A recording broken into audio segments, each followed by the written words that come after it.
Good evening. We are bringing you commentary of Italy against Austria today from Euro 2020 round of 16. I'm your alternative host, Russ Vernon, alongside your alternative commentator, JB. And you're listening to the commentary of with the teams in the tunnel and ready for kick-off.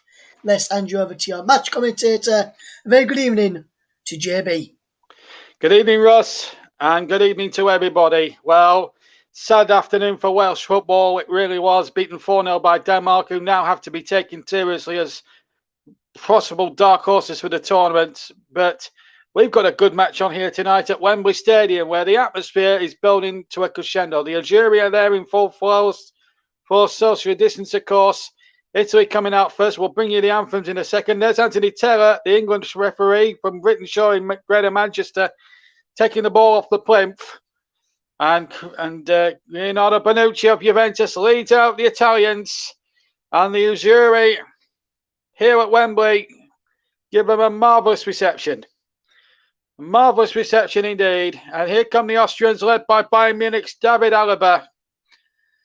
We've talked about it in our last 16 previous show that Alaba doesn't play in his preferred position. He's playing at left back tonight. But a terrific atmosphere. Of course, socially distanced, but still a very healthy crowd here at Wembley tonight for this last 16 game. Italy not conceded a goal throughout the competition so far, winning 3-0 against Turkey, 3-0 against Switzerland, and 1-0 against the Welsh. And now we're going to pause for just a second because we're now going to bring you the two national anthems. You'll hear, first of all, the Austrian national anthem, and then after that, we will bring you the Italian, national anthem as the scene is now set here at Wembley. Well, what could be a storming last 16 game. Let's get on with the national anthems.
Well, beautifully sung there. Now you'll hear some Italian passion now as we bring you the Italian national anthem.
Well, you'll never hear passion as sung as that from the Italians. I thought the Austrians were sung passionately as well, but the Italians just topped it. Right, let's have a look at the two teams, starting, of course, with Italy, with Donnarumma of AC Milan in goal. No Di Lorenzi, Bonucci, and Akabi and Spinazzola, the back four. And then it's a three-man midfield of Barella, Jorginho, and Verratti. And then up top, Berardi and Mobley and Insigne. So still no play. Giulini still out injured, and no Italian out of the 11 are on yellow cards. Pessina, one of the substitutes, is the only man at the moment carrying a yellow card from a previous game. Our referee tonight is from Greater Manchester. Anthony Taylor of Wittenshaw is the referee, and he's assisted by Gary Bezic and Adam Nunn. And Stuart Atwell is the VAR official, alongside another Englishman, Chris Carner. Sandro Schara from Switzerland is the fourth official. Austria line up with Bachmann in goal. Then a back four of Alaba, Lena, Interregger, and Dragovic, the two centre-backs. And it's Grilic and Savia in the two holding midfielders. Then Mark Lenga, Sabitzer, and Lema. And then former Stoke and West Ham man Marko Arnautovic up front. And two players in the 11 tonight, Alaba the captain and Lena, both left and right backs, and Bachmann the goalkeeper from Watford, are all carrying yellow cards. A yellow card for any of those tonight, and they will be suspended should they reach the quarterfinals. There's Roberto Mancini. 30 games unbeaten now, Italy, looking to make it 31 in his opposite number there. Franco Roda of Germany, 55 years old, and won 2 German caps way back in 1987 when they were called West Germany then. And it's going to be Austria in red and white, almost like watching Arsenal here. Italy, of course, need I remind you, in the blue shirts.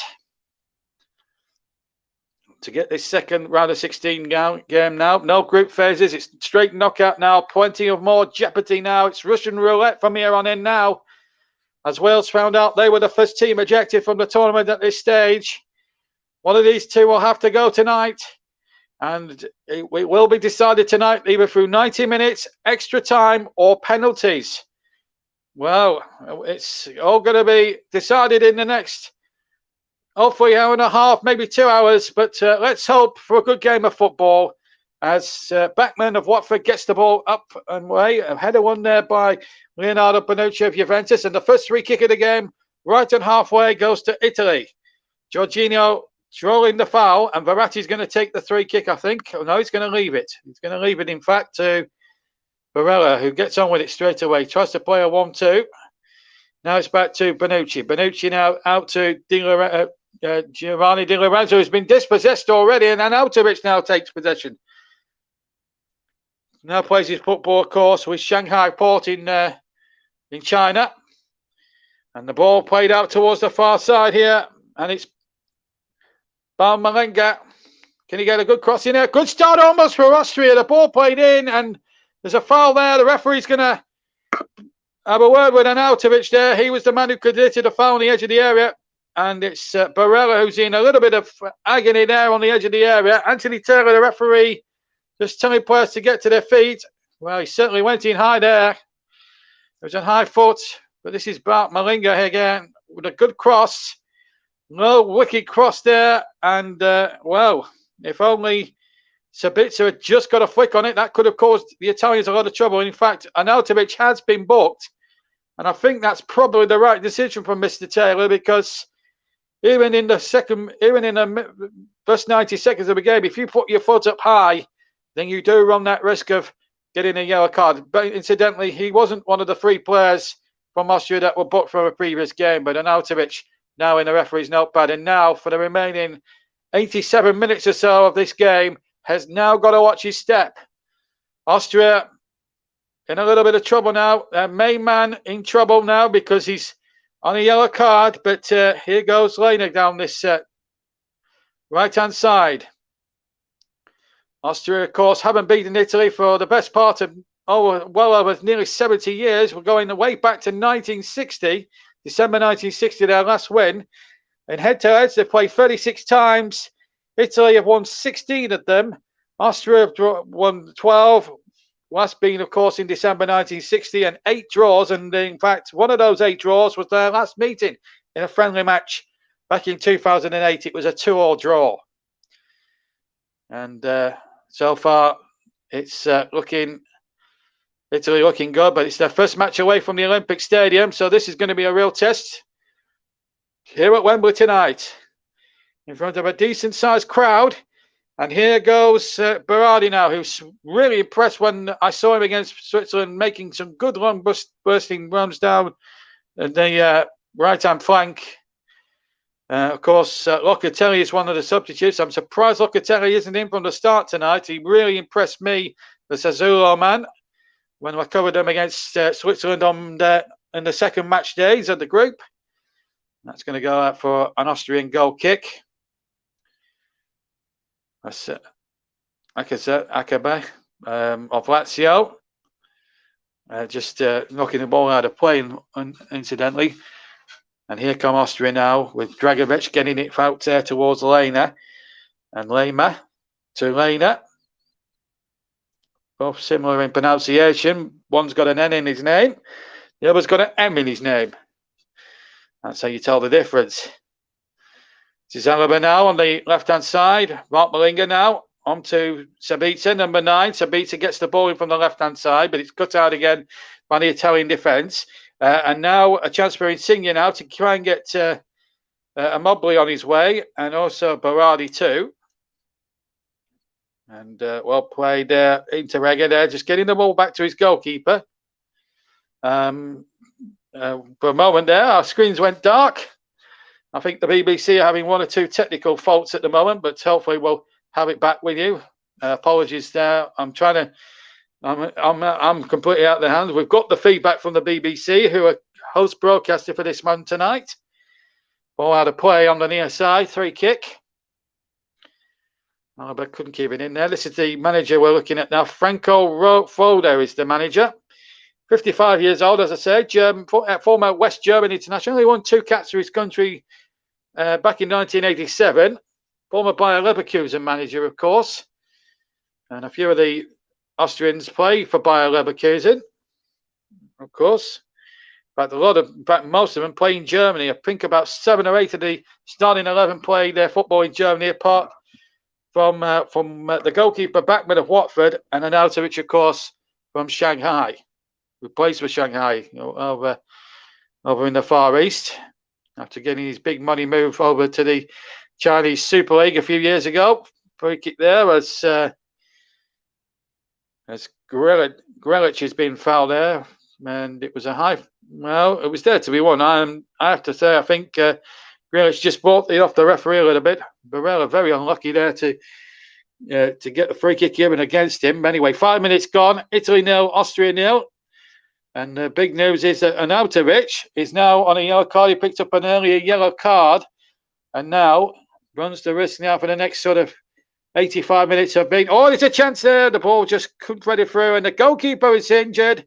There was a collision there between him and Immobile, but Immobile surely had a right to go in for the ball. The goalkeeper, Bachmann, complaining, and I'll be amazed if the referee gives a yellow card for that. There was a good ball through here by Barella, and I think Berardi had every right to try and win the ball. It was there, he slided in. Yeah, Bachmann has it, but Berardi's momentum takes it in there. There was nothing malicious in that at all, despite Bachmann's protestations. That's just part of the game. No yellow card, I'm pleased to say. And quite rightly so. Here come Italy again. And the tackle's getting feisty now on that down below me here at Wembley. Alaba now, who played on this ground for Bayern Munich many times ago in a European Cup final, when they beat Borussia Dortmund. Free kick to Austria. Berardi in there with a sturdy challenge, but too sturdy for the referee's liking. I think this is going to be a real feisty game between 2 sides here that will give no quarter.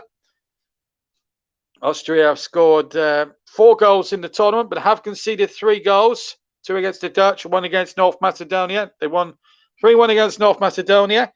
Lost 2-0 to Holland, and won 3-1 by a goal to 0 in Ukraine. Finished second in their group behind the Dutch. And here's Bart Malinga. Bart Malinga now does really well. Just gets the ball or tries to tee the ball into the penalty area. But again, good Italian defence.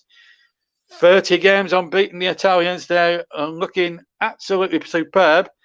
In fact, they've drawn level with the 1934 Italian team, which won the World Cup in those olden days. They went 30 games unbeaten. We'll never win tonight or avoid defeat in any level, at any sort, even if it goes to extra time and penalties. And they'll made it 31 unbeaten, and will obviously achieve that record here tonight. But they must avoid defeat to do that. And they're making a good break. And here comes Spinazzola.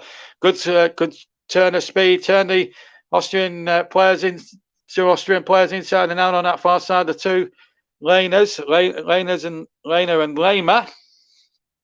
Turn them inside out, but the attack didn't come to anything at the moment. 8 minutes gone here on the Commentary Hub, your alternative home of commentary. JB in the chair, John Stuttard in the commentary box, Russ Vernon, your alternative host. You'll be hearing from him at half time. And of course, you can get involved as well. Send comments as well in the comments section on either on JB Sports or on the Commentary Hub itself, YouTube channel, which we've got now up and running. And of course, we're also on Mike Harneman's channel. We're on Periscope and we're on Twitter and Twitch as well. But please, please, please, for the love of God, I saw a comment which I didn't like on my channel this afternoon. Please, if you are commenting, comment on the football and not on anything else. No nasty comments, because you will. We do have, especially on my channel, JB Sports, where I've got a huge following, about 820 subscribers. If there are 7 moderators on that channel at any one time, so if your comment is inappropriate, we will banish that from the things, because we cannot tolerate it. We are a family program, so keep your comments clean. In fact, that goes for all the platforms. That includes the Commentary Hub channel itself, Commentary Hub 2, Periscope, Twitch, Twitter. Please keep your comments clean, please. We are a family program. These commentaries, the commentaries that we do, the content that we put out is intended for all the family of all ages and all sexes. Right, anyway, now that little lecture's over, let's get back to the football. With almost 10 minutes gone here on the Commentary Hub and JB Sports and Periscope and Twitter and Twitch. It's Italy 0, Austria 0. Remember, Denmark absolutely tore Robert Page's Wales apart earlier today, winning 4-0. Nicholas Jones brought you that commentary. And what a fine job he did as well on a night of real Welsh anguish. As the ball now is chipped into the penalty area, but Arnautovic was nowhere near, and Di Lorenzo was able to clear under no great danger. But Austria giving as good as they got in the opening 10 minutes of this game. And here goes Spinazzola now, making a good burst now. And he's found Berardi. Berardi now going infield towards the penalty area. He's got 2 to the right of him. And one of them here is actually Berardi. And here's Berardi now trying to get it onto his foot. It was actually Insigne that had made the run and not Berardi, as I first initially thought. And here's a chance now for Verratti. Verratti there with a shot, and it's across just wide. It's Spinazzola rather. Hard to tell with these shirt names and numbers. Apologies there if I got it wrong. It was Spinazzola with a shot, and I'm glad he's missed, because if it hadn't gone in, he would have left this this certain commentator completely red face. In fact, he didn't even hit the side net in Spinazzola. And that's the first shot of the match. But well wide. But again, the Italians showing a little bit of passion and flavour for the whole occasion. There's Roberto Mancini. He knows what it's all about. Having managed at the top level in Serie A for many years. And of course, he's managed Manchester City. Who can remember that last second Aguero strike in 2012 to win them the Premier League title for the first time in over 50 years, I think. Memory serves me right. What a day that was. And Bonucci gets the ball forward now for Italy now as I take a swig of drink. And here goes Berardi again. And the ball flayed in there. And here it comes once more. Insigne knocks the ball back. Big chance now at the edge of the area. Good challenge again. And now Lehmer to get it forward. And here's Sabitzer. Sabitzer gets it to Alaba. The Bayern Munich man, he runs about 40 yards to the left of the centre circle. Bart Malinga has it now hugging that left-hand touchline. Infield it goes to Sabitzer again, the man from Red Bull Leipzig. And here is Grilic to number 4 now, Hinteregger gets it to Grilic again. Sabitzer on the left-hand side, and then back to the centre circle where Hinteregger is there. Also is Dragovic. Dragovic now just trots 10 yards inside the Italian half. Plays a nice ball out towards the far side. And it's Lena with the cross, but he's curled it out. Curled an outswinger which got towards the edge of the penalty area. 13 minutes almost gone. Italy nil, Austria nil on the commentary hub and JB Sports. We're also on Periscope, Twitch and Twitter. As Austria comes striding forward, Alaba cross deflects and it's gone behind Alaba for a throw-in to the Austrians. And the captain, Alaba, takes it. Short here to Grilic, who now just plays the ball out towards the far side. Ball chipped forward by Dragovic towards the far side. And Lena gets another cross in, but it's too close to Donnarumma, who was under no immediate pressure there from any Austrian within a 5 or 6 yard radius of him. And here they go again now. Insigne on the far side, hugging that far touchline. He's got Mobley and Berardi waiting in intent, and the cross comes in, and it was too close to the goalkeeper. And well taken there by Daniel Bachmann of Watford. Did really well there. Again, under no great pressure, admittedly. But having said all that, it was an easy save for the Watford goalkeeper. 13, coming up to a quarter of an hour gone, still 0-0. From the commentary hub and JB Sports. Please keep your comments clean tonight if you can. Here goes Berardi into Insigne, trying to get the ball forward. And at the moment, there's just no way through at the moment for this Italian side. They've had the one shot, that was Spinazzola. And again, the pace of the game slowing down. Just the one yellow card so far. Marko Arnautovic in the 2nd minute for a high foot, which is given Austria's best player a real tightrope to walk now for the remaining 75 minutes or so that remain here. Bonucci now gets the ball forward. Over 100 cats for his country. And the ball played in now. A chance here for Italy. Shot from the outside of the area from Mobley. Ball hooked away once more. Still 0-0. And now it's Austria on the back foot. Now they have a chance to attack here with Bart Malinga. Bart Malinga now just turns back and then finds Grilic. And the ball now is back with Dragovic now, who gets it back to Daniel Bachmann of Watford. Now Martin Hinteregger, who plays his club football like so many of the Austrian 11 is at the moment. Plays for Frankfurt in the Bundesliga. Finds Grilic, who also plays for another German club, Offenheim. And here is Dragovic, placed for Bayer Leverkusen, formerly managed by the current Austrian manager, Franco Roda. And here is Dragovic again. Dragovic gets the ball forward. And now Grilic is inside the centre circle. Plays a low ball towards Sabitzer, who was clattered there, but the referee, with Austrian possession, plays on. Ball played out, and it was a wildly hit ball across towards the left-hand side there, and Italy get a throw. But this was the chance here for Insigne. Cross comes in. I think he was trying a shot. And in the end, it was... he got a deflection as well. That was an earlier shot that was blocked there. Anyway, here come Italy again. Here's Spinazzola. Spinazzola now running at Lena. And he's past Lena. The cross in there and it's behind everybody else. Shot comes in. Great save with the right foot of Daniel Bachmann. Shot came in from the edge of the area. Right footed and it was well repelled. It was just outside the D as he struck it. I think it may have been Barella who struck the shot right footed. I'm not certain, but I'm certain it was him. And Italy now turning up the power, almost to go ahead. And now Austria get it towards safety. We'll have a look at a replay to try and sort that one out. But a real good piece of goalkeeping there by Daniel Bachmann of Watford. Now back in the Premier League, of course, after finishing second behind Norwich in the Championship last season. Spinazzola against Lena. What a battle that's been so far on that far side. So, real opportunity there for Italy. Well repelled by Bachmann. And still, it remains 0-0. And Italy coming forward again, midway inside the Austrian half. A intended through ball there by Verratti. Cut out again by the Austrian defence. Verratti wins the ball back. Finds Immobile now. He'll strike it again. and the ball deflects, and Austria just hoof it away. Now Bonucci gets possession on the halfway line, infield. And again, this time, Jorginho gets it out. Spinazzola back to Jorginho of Chelsea. And he finds Verratti. Now, Italy starting to crank up the pressure, but again, good stout Austrian defending at the moment has really put the brakes on that attack. And the ball played towards Arnautovic. He's onside. And Arnautovic tries to shoot with the right foot, and he gets it all wrong. He was surrounded by 3 Italian defenders. Couldn't keep the shot down. This was the chance there, and he timed his run well there. Arnautovic, he's not blessed with the greatest of pace. The former Stoke City man, this was the early opportunity from the edge of the area.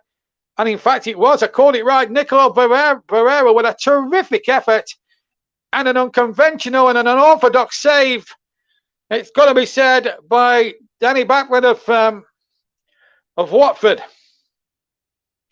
And here come Italy again. It's non-stop this. And it's Barella who had that chance earlier on. Here he comes again. Finds Berardi. Berardi back to Di Lorenzo. Di Lorenzo gets it back again from Bonucci. Still 0-0 here at Wembley Stadium on the commentary hub and on JB Sports as well. The last 16 in the European Championships. Denmark already there. Backman clears right-footed under pressure from by Mobley. And, Roda, the coach, looking a little bit nervous, I think, and a little bit sheepish at the moment. 19 minutes gone.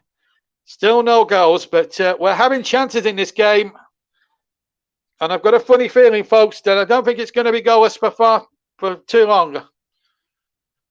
And I'm going to bank that at Barclays. 0-0 it is. But it's been a great game. There's an Italian player gone down there. Barella is holding his ankle. Interrega was the player near him. The blonde-haired defender. Now, Anthony Taylor's got a bit of sorting out to do here. Oh, that was a late one there. That was late. Got none of the ball. Got plenty of Barella. And I think the referee here has to take strong action against Interrega. He's given Italy a free kick, but I don't think anything else. No yellow card to the offender. As we hit the 20th minute mark. The referee so far is doing a really good job, Anthony Taylor. Of course, we've got Stuart Atwell on VAR tonight. And what a responsibility he has. I was going to say Stockley Park, but we're not at Stockley Park. This is the UEFA event, and it's a different VAR system they use as opposed to the English VAR in England. And it works better than what it does in the Premier League. Although it caught me out the other week in the Spain-Poland match, where it ended 1-1, of course. As we see that foul there by Jorginho there on Grilic. Chelsea taking out Offenheim. Still no goals. Anyway, here's Alaba now on the left-hand side. 20 minutes gone. Italy 0, Austria 0 on the commentary hub and JB Sports and Twitter and Periscope and Twitch. Interrega, who was very fortunate not to see a yellow for that. But I think the referee is not going to stand for no nonsense. He will put players if he seems it fit. Anthony Taylor is sort of a referee that will let a game flow. We'll just have to see how this one goes. But until now, he's been okay. And he's given the game every single chance to flow. So this is good for the game and good entertainment for everyone who's watching at Wembley here this evening, this Saturday night. Live here on the commentary hub and JB Sports. Your Saturday night entertainment with me, JB. Earlier on today, Nicholas Jones brought you Welsh heartbreak when Wales were beaten 4-0. As Spinazzola goes down that far side. Now, what's the referee give here? Goal kick. It did come off Spinazzola last as he tries to cross the ball in. Came off an Austrian, then off an Italian. And the referee was correct in giving Austria a goal kick. As we shoot up now, whiz up towards the halfway mark of the first half. And where these 22 minutes or so gone? It's just literally flown by. It's just whizzed by, hasn't it? So 22 gone. We're at the halfway stage almost of the first half. And it's still no goals, but we've had a good game of football so far. For a 0-0, it's been very entertaining. And for those lucky to be inside Wembley tonight and the port have spent a good £50 or £60 a ticket, They're getting value for money, that's for sure, especially if you're a neutral, like I am watching this one tonight. And I'm strictly neutral tonight, folks. Ball back to the goalkeeper, Backman. Backman now with the clearance. I have been quite impressed with the tactics of the Austrian coach. I did say in our last 16 preview the other night that Austria might be a step too far. Well, Italy might be a step too far for the Austrians. We'll just have to wait and see. Here's a chance now for Barella, edge of the area. Might shape up to shoot, but again, good Austrian defending. I think that's been the sign of how well they've defended thus far in this game. Here's Berardi. Berardi's got a bit of space. He's gone past a couple of defenders and then tried to get a left-footed shot in, which was charged away. And now Barella gets it out to the far side. Still 0-0 if you just joined us. Berardi trying to come forward and he's lost it now. And a chance here for the Austrians to try and put an attack together. At the moment, they can't get out the round half. We're way past the halfway mark on the Commentary Hub and main channel and JB Sports. And we're on Mike Harneman's channel, Twitter and Periscope as well. Italy 0, Austria 0, live here. And a foul there, no, says the referee. Also, we're on Commentary Hub 2 as well, Russ Vernon's very own channel. And please give whatever platform you're on, give us a like and keep looking in on us. As the ball is now threaded out to Berardi again. Berardi back to Di Lorenzo. Di Lorenzo on in turn now to number 8, Jorginho. Jorginho gets the ball back. Good patient build up this from Italy. And Verratti now of Paris Saint-Germain gets the ball out to the far side again. And here's Spinazzola. Spinazzola now again back spines Verratti. And wasn't a very good ball, but Insigne was very swiftly to try and get it back. And Italy have had to go from front to back here practically. Ball's in their half now. And Italy being smothered by the Austrians, and the flag has stayed down here if they can get it under control here. And it just couldn't, Berardi, unfortunately. The ball just wouldn't bounce for him. But Italy still have possession. Verratti inside the penalty area. Verratti, good challenge again. Verratti, well challenged there by Alex Dragovic. First of all, was he onside as the ball was played? Yes, Alaba's played him onside on the near side. But the ball just wouldn't break for him. The bounce just didn't favour him, and he couldn't get it on control. And Alaba, as it turned out, got back and saved the day for Austria. Italy corner, 25 gone here at Wembley Stadium. A terrific game of football thus far, but yet to yield a goal here. And it's going to be floated in from the far side, and it goes. Oh, go the heads. It was an Austrian one that got there first on the near post. It's back with Spinazzola now, 10 yards inside the Austrian half. Italy attacking the goal, incidentally, to our right in the first half. Italy to our left. 0-0 here at Wembley Stadium.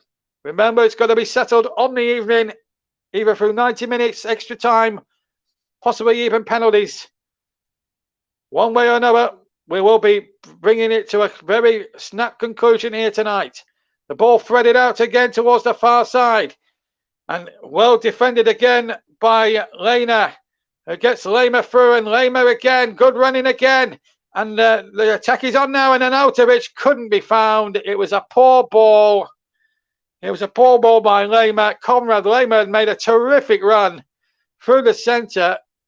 Tried to play a 1-2 with Marko Arnautovic, and it broke down just as it was getting interesting. And here come Italy now at the other end, and that's a poor ball. And it's put out now, and it's Alaba on the break now for Austria. It's just slowed the pace of the game down. 27 minutes almost gone. Italy 0, Austria 0. A quarter-final place is the prize for the winners here tonight. Denmark are there in England's half of the group. England's half of the draw. As we look at the total attempts, Italy have had 7 to Austria's 1. That was the Arnautovic blast over the bar. They've had 2 on target as well, Italy, but still no breakthrough thus far. As Di Lorenzo takes possession, gets the ball forward, but it's out of play into touch. an Austrian throw. So Italy so far frustrated by dogged Austria, who will not give away a goal that easily, I'm sure, here tonight. Euro 2020, the second last 16 game. 2 more to come tomorrow as well on JB Sports. Hope you can join us for those. Russ will give you the full artillery, what's going to happen tomorrow. And incidentally, England against Germany will be live here on JB Sports. John Kane will be your commentator here at Wembley, and that kicks off at 5 o'clock on Tuesday night. But a long way, but plenty of football to be played long before then. And we've got plenty of football left to be played in this this tantalisingly brilliant last 16 encounter between Italy and Austria.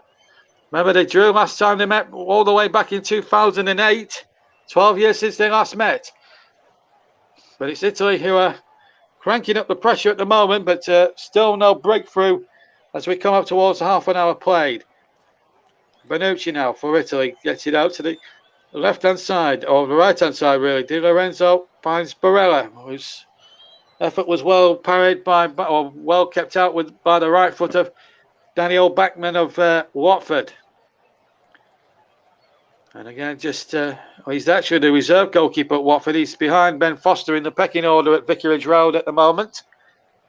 Free kick against Conrad Lema, and away goes Lorenzo Insigne, the Napoli man, chips the ball out towards Barella of Inter Milan. And he'll keep that in play on that near side, and he does terrifically well. And here comes Italy again with a Mobley, but he's lost the possession this time. And Austria just hoof it away as far as they can up the field. It's been a frustrating first half for Italy so far. First half an hour is always going to be a tricky old test. But so far, Austria up to the challenge. We'll just have to see how their legs stand up to it later on in the piece. But here's Insigne again. The ball chipped forward. It wasn't. I think it was an intended chip. It was a bad pass down along the floor there.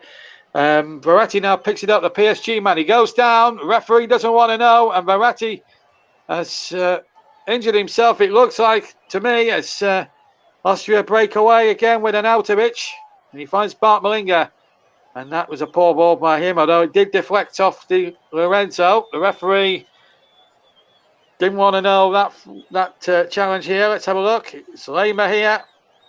Oh, he's barged him over. And the referee, I've got to say, that's a poor decision. No more than 2 yards away. Lema has tackled him from behind. And I can't, for the life of me, understand why Anthony Taylor did not spot that there. That's poor refereeing from the Englishman, from Wythenshawe, Greater Manchester. 0-0 is the score.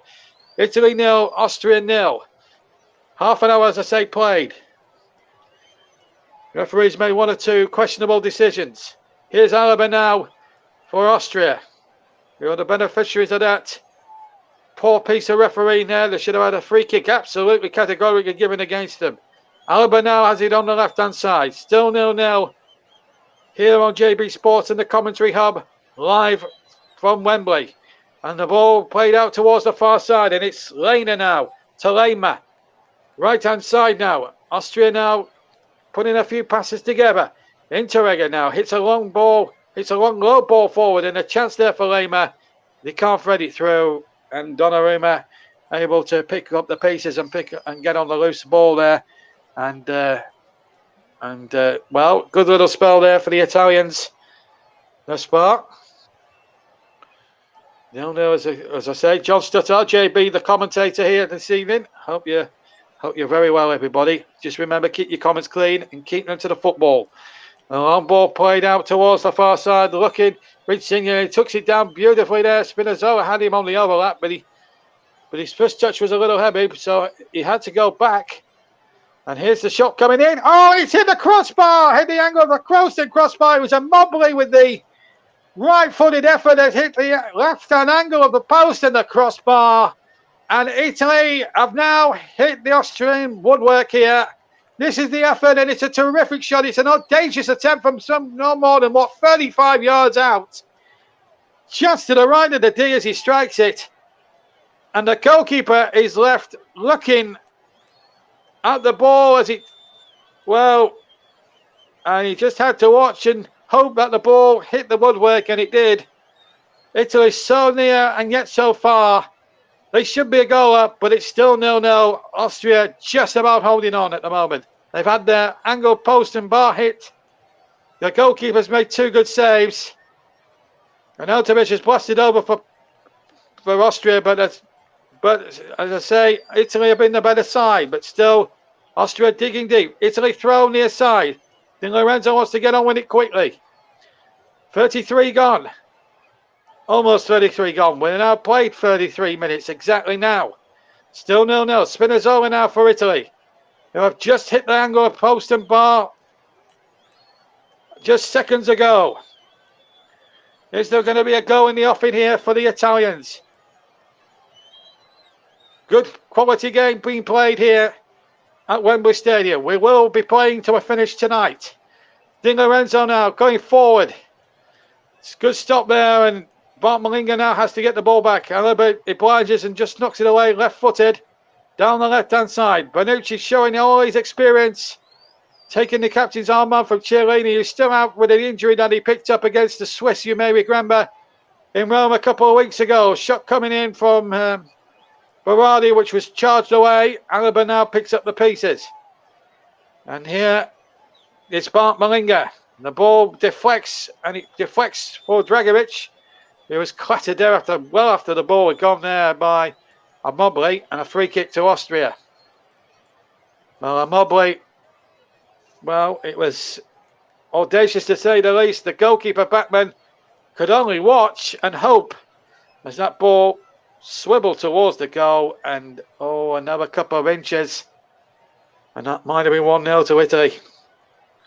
And you have to say, on the balance, it would have been utterly deserved on the balance of the play, but so far, no cigar so far for the Italians. Austria standing firm as we now come up towards the final 10.5 minutes of what's been a highly competitive, highly committed first half here, but still 0-0. Foul midway inside the Italian half on an Austrian player, Verratti. He reckons the Austrian made a bit of a meal of it. Let's have a look. Well, I think he's looking for that, to be fair. I don't think Bart Malinga was looking for anything more than a free kick there, and I think he bought that off Anthony Taylor a little bit. Free kick, though, to Austria. The decision starts to stand. I think he was going over before there was contact made. That's the way I interpreted it anyway. But Austria, however, have got the free kick. Can they hit a sensational strike before half-time? Alaba to take the free kick, the Bayern Munich man. And we love to contribute something in this tournament. Free kick wasn't a good one, no, but Lena now lets the ball go into touch. It's on the far side. It's a throw-in to Austria. Still 0-0 here, live on JB Sports and on the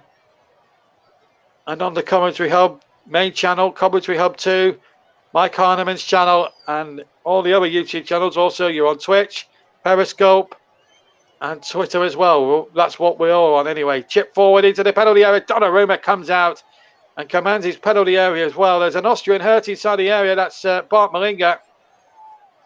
But there was nothing too ferocious about it. And Donnarumma actually calling the medical staff on, as we see a good piece of skill there by Marko Arnautovic. Throw back to his Stoke City and West Ham days, that one. But one or two Italians on their seat of their pants, and then the cross coming in there from Chilanga, and Donnarumma was entitled to go for that. Just collided with the Austrian, and as we talk to you now, is receiving treatment. We also want to hear from you guys. Obviously, keep your comments clean, and tell us why you're enjoying the first half. Do we have any? Who's going to win this game? We are running a poll tonight on Twitter. Will Italy get through Austria? You can vote now on the Commentary Hub Twitter page. One of our polls. Of course, when England were playing the other day, we had a commentator's poll, and poor old Matt Isles, if he's listening, got nothing. Not got one vote. I couldn't believe that. Russ got a vote. I think he got 33% because John's got 33% and Mike Harneman got 33%. They did a vote on 4 of the younger commentators, not as older statesmen like myself, Barry, and John Kane and others. But I couldn't believe Matt Isles didn't get a look in on that poll. But there we go. I'm sure Russ will have a few things to say about that. But anyway, it doesn't matter. Remember, 0-0. The weather conditions, incidentally, very cloudy, 20 degrees centigrade. And the game, even at this ferocious pace, being played in a very muggy humidity, 60% humidity, wind only 12 kilometers an hour. That is the state of play at the moment as far as the weather is concerned. In the game itself, it's still no goals. It's been a good watch. Anyway, the ball now is Lehner. Far side. Can he get there, Stefan Lehner? He can. Bonucci's had to come out. Or rather, Spinazzola has anyway. Cross comes in and well charged away. Brilliantly there by Insigne, the striker. And now the throw taken quickly to Schalaga. And Schalaga loses possession. It's another Austrian throw. There's Arnautovic now. Remember, he's got to watch his step because another caution, another yellow card for him. And he will be watching the rest of the game from the dressing rooms. Hopefully we'll have Justin Hoyt for the rest of the tournament. And what a pundit he's been for us over the last 2.5 weeks with his forthright opinions on the game and a real professional's view, which I've had the great pleasure of working alongside and really getting his insight and a defensive insight how he would play some of the world's best players, the likes of Ronaldo and Raheem Sterling and all that jazz. And your Italians there's one in an Italian red, green and white jester hat who's enjoying his, shall we say, 5 minutes of fame on the big screens here at Wembley Stadium as we come up towards the final 5 minutes of this last 16 encounter from the European Championships, live on the Commentary Hub and JB Sports and Commentary Hub 2, Mike Harneman's channel, Periscope, Twitch and Twitter. And still no goals here at Wembley as we come towards the business end of the first half. Ball chip forward and the flag has surely gone up there, has it? No, it hasn't. Well, says the referee, as the ball is now threaded back. Italy really getting on with it at the moment, and in the end, Spinazzola muscled out of it. Austria have defended really well, and the referee, what's he giving here? I think the offside flag did go up eventually. I just get a little bit. I'm just going to put my grumpy old man on. If he's offside, flag it. This is ridiculous. When if you're going to give Austria possession, this is ridiculous. This offside rule has to be banished next season when the regular Premier League season comes into being. It's a really ridiculous offside rule. If he's off, put the flag up. Adam None should have put the flag up there and then. And I think we should go back to that rule. If he's off, flag. Anyway, Italy have possession on the edge of the area. Ball played in there and Spinazzola goes down. The referee says no. VAR will obviously check, but I didn't think it was a penalty. I've got to be honest. Donnarumma now finding Di Lorenzo on halfway. Referee, I think, had no hesitation just to tell the Italian to get to his feet. He didn't honestly think it was a penalty, but again, I'm sure Stuart Atwell will have a good look in the VAR studio, but at the moment it's still goalless here. But certainly the Italians bossing in on possession and really having the greatest of the chances, but at the moment they can't seem to find a way through at this moment in time. Italy now, Austria nil, live on JB Sports and Commentary Hub. And here is Jorginho, the Chelsea man, looking for a way through. Remember, should show you the formations incidentally. 4-3-3 is the Italian formation, and it's 4-2-3-1. The Austrian formation. We have it here. And I get all my info from UEFA's brilliant dedicated Euro 2020 website, of course. And what a great source of information you can get from that. How many caps and how many goals they've scored as the shot comes in, and it's a good parry away. It's a good right-footed effort there and turned away brilliantly by Bachmann. Just couldn't tell who it was, actually. It was a good save anyway from Bachmann. It was Spinazzola with the right-footed shot. It was actually scuffed. I don't think it was going in, but the goalkeeper just couldn't be certain at that point. And Italy have a corner on the far side as we go towards the business end of the first half. Corner in swinger into the penalty area. Flick on and in the air, and just couldn't find the man at the far post, which I think was Berardi. And a goal kick it is to Austria. Good corner this. Swung in. It was Di Lorenzo with flick on. And in fact, it was Mobley who couldn't get on the end of it. The numbers on the Italian shirts do confuse me because they're so narrow. Because you think... and Austria playing chicken on the edge of their own 6-yard area, which could have been a disastrous moment for them. But as it turns out, they've got away with it for the moment anyway. Italy in possession now on halfway. And here comes Akabi. Gets the ball out towards Spinazzola. Now then, can they create something here? Insigne gets the ball back now. More chipped over towards the far side. The flag showing stayed down. Referee playing on. Spinazzola again on the left-hand side. Ball dummied here to Baratti inside the penalty area. Bit of shirt tugging between the two players going on there. That was him and number 10, Gruelic. Just having a little bit of a shirt tugging match there as we go into the final minute of normal time at the end of a very competitive and well fought first 45 minutes here at Wembley Stadium. But at the moment, no breakthrough for the Italians who have come closest. Barella's forced a great save from Bachmann and Mobley with the most audacious right-footed shot from all 30 yards that hit the left-hand angle of the Austrian post and crossbar. Still 0-0. 30 seconds to go. Then we'll get an indication from the Swiss fourth official, Sandro Schara, how long extra we might get. Here's Berardi. Good play this. Back inside. Chances here still. Chipped out to Barella towards the far side. Can Italy find a way through? There's an Italian gone tumbling there. And the referee, after a moment's thought, has given the Italians a free kick and a chance now in the last seconds of the first half. And the Austrians are furious. And Otovic now has got to just shut up. And because if he doesn't here at this point, and it was him who made the challenge, and he's already been booked. And in VAR, let's have a look. Well, he's absolutely taking him out there. He's got to watch his step at this point, because I tell you what, if VAR tried to take a dim view of that, then he could actually get sent off. He must shut up, and he must, at this point, keep his mouth utterly and conclusively shut here at this point.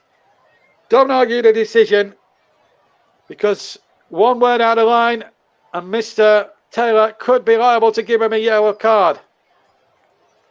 A second yellow card and he'd be off. And that really would put the Austrians backs against the wall. And he did take one there. So he's feeling it. We'll get some treatment at half time. Mr. Taylor, we have played past the 1 minute of stoppage time, but because we've had the stoppage lasting for more than 40 seconds, then you will allow this free kick to be taken. Can Italy strike a crucial blow right on the stroke of half time? The jury here at Wembley hope that is the case. Two-man committee over the free kick. And it's floated in there from the far side, and the header goes wide. It was Akabi who got in there, and the whistle, in fact, has gone for half time. So 0-0 is the scoreline. Italy have had the best of the opportunities, and Otovic with a wayward shot over the bar when clean through was the Austrians' best chance. But great save from Bachmann to deny Barella a long-range shot from the edge of the D, and then a 30-yard thunderbolt or an audacious 30-yard right-footed effort that hit the angle of the Austrian post and crossbar Arnautovic is really walking a tightrope there, and he was about probably one or two nasty words away, and he's still walking away furious, and he will get himself sent off if he's not careful here. If he speaks many more to Anthony Taylor, he will be liable to show a second yellow card. Arnautovic needs to shut up at this point. This is ridiculous. He's on a yellow card, and he's now walking a big tightrope here. He now runs away. He knows that if he says one more word out of line, that'll be it for him. And it's automatic suspension from the quarterfinals should Austria make it. But let's cross back to Russ Vernon. He'll give his own appraisal of the first half. It's certainly a half that's been dominated by Italy. But at half-time, Austria are holding firm. Italy 0, Austria 0. Russ. Thank you very much, JB, for excellent first half commentary. And before we let you go, JB, for half-time drink or whatever, we've had a commenting from Kevin. He says, awesome commentary, man, from an Italian sitting at a camp in North Canada. So you've got an Italian tuning all the way from North Canada listening to your coverage, and he seems to be enjoying your coverage Well, and that's our great. coverage so far. Well, that's great news. I mean, we get, on JB Sports over the last few years, as you know, Russ, we've had all sorts. We've had people from Australia, New Zealand. We've even had someone listening from New York and Hollywood and Los Angeles. So we get them all on our channel, and it's great that people around the world can actually hear us in action and keep the love and the comments flowing for me and Russ tonight, folks. That is for sure. But I'm going to have a half-time break because I tell you what, well, I just want to come off the mic and just hear your thoughts on a terrific first half where everything's happened apart from a goal. Yes, that is correct, JB, and yourself and others will hear my thoughts when we return. We'll be back in just a couple of minutes. Don't go anywhere. You're listening to the commentary hub for Euro 2020 last 16 match between Italy and Austria, and we're also in a partnership with the brilliant JB Sports. For myself and JB, we're back in just a couple of minutes. Don't go anywhere.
Welcome back to the commentary hub for some half-time thoughts. I'm just seeing some of the chances from Italy. Italy with some good chances. Austria have as well, and I think Austria have defended quite well in this first half. Been a good first half. In truth, for me, I think I've enjoyed watching the first half action, and it's been some fantastic stuff. And as JB were mentioning during the coverage, and if you didn't see it earlier, where were you? Wales were dumped out of Euro 2020, losing by 4-0 against Denmark in that game, and Denmark thoroughly deserved their winning. A fantastic commentary from our good friend Nicholas Jones, who brings excellent commentary for every game he does. And I think at the moment, when I was looking at earlier, that commentary earlier today, which you heard from Nicholas, was his final one of the tournament. So it's been a fantastic one for us here on the commentary, and also for JB Sports as well. We'll get back to JB in just a second. We get back to JB in just a second to see what he has made of Nicholas's stuff so far. But once again, Kevin from in North Canada says awesome commentary from Italians sitting at a camp in North Canada. We'll get JB back with us, and JB, have we got you back with us, mate? Yeah, can you hear me? I can hear you, mate, loud and perfect. clear, mate. And so far from what I was looking earlier today was Nicholas's final commentary on the channel for the Euros and possibly for the 2020-2021 season. And he says from the commentaries he's done in the Euros, he thought the last game today between Wales and Denmark was the best one that he has done for the channel. Would you agree with that? And what fantastic commentaries he has done throughout the tournament for us on the channel? Yeah, I mean, to bounce back the way he did after that first game on the first Saturday, when he had all them problems to deal with, the Ericsson cardiac arrest and everything, he has to. I have to say, and I can't keep emphasising this enough, the way and how positive he has built or rebuilt it afterwards. After that, has been amazing, and I can't really emphasise enough how well he's done. I mean, every match you've heard him, I've heard him, and everybody in the whole commentary team have heard him. He's got better and better as he goes on, and I think next season I can't wait to have him back on JB Sports next season covering football, because I think he's going to be one for the future, and I think he's one to watch. I was listening to a bit of the commentary this afternoon. Obviously, I was coming back from my day job, and I was listening to a bit of his commentary, and you could just see the enthusiasm, his willingness to, even in adversity for Wales, and it was sad really the way that they bowed out today, by the way. But even then he was still showing that enthusiasm, even though Wales were losing, and he was enjoying what he was doing. And I think that is important to a commentator. He's not biased. He just calls it as he sees it, and I think that's the sign of a good commentator that is going to get better and better from there on in.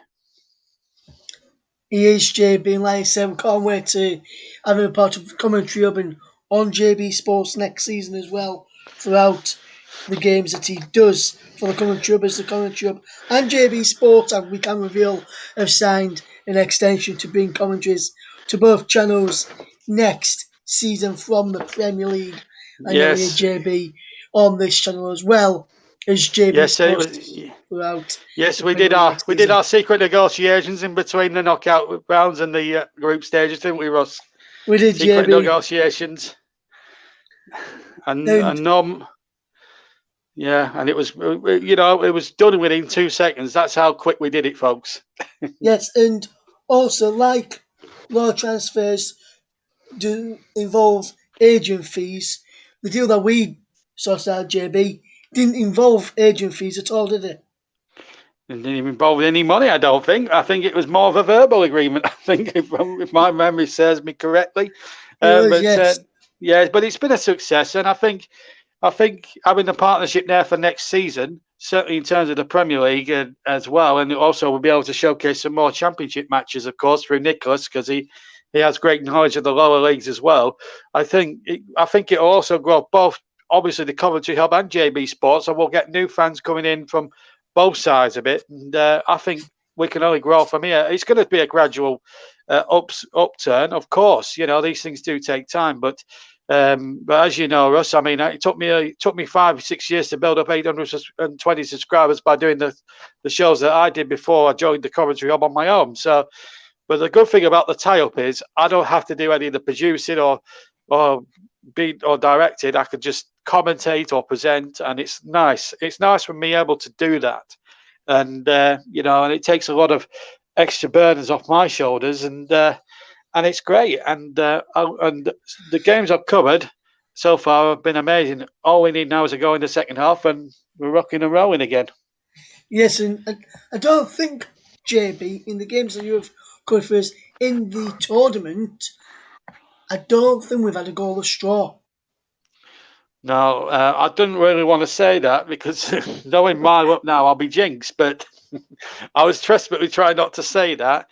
But I'll try and share your confidence, but it might not be easy. But I'll tell you what, no, I think, I don't know how you feel. I mean, Arnautovic, I don't know. I just want to ask you this. Is Arnautovic very lucky to be on the field? Because obviously his first challenge was a definite yellow card. And, if he keeps back chatting to the referee, he's surely going to be liable to be sent off, surely. Yes, I think he is, JB. He was very lucky not to see second yellow just as the players were walking off the field for off time as well. And speaking of the players walking off, the players are walking back on to the field. Anthony Taylor and the officials are already out there. The players are now back out there. So one thing for me to do is say very good evening once again. And JB, can we have some goals, please, in the second half? Well, we'll try, Russ. Welcome back, everybody, to the commentary box here at Wembley. And, there's not any half-time changes, but Italy certainly had the better of the first 45 minutes without breaking through the Austrian defence. Now, I should remind you, folks, if you're not familiar with the knockout stages of competition football, what will happen is if it is a draw after 90 minutes, we will continue the coverage. So we will bring you commentary of extra time. And if there's no winner within that 30 minutes, no outright winner within 30 minutes of extra time, should it go that far, then we will have a penalty shootout. So if it gets that far, we will explain the rules of penalties if and when it does happen. So anyway, we're back underway then at Wembley for the second half. Italy in blue shirts, dark shorts and blue socks, attacking the goal now to my left. And Austria in Arsenal-style colours of red shirts with white sleeves. They look a bit like Arsenal in terms of strip, white shorts, and red socks.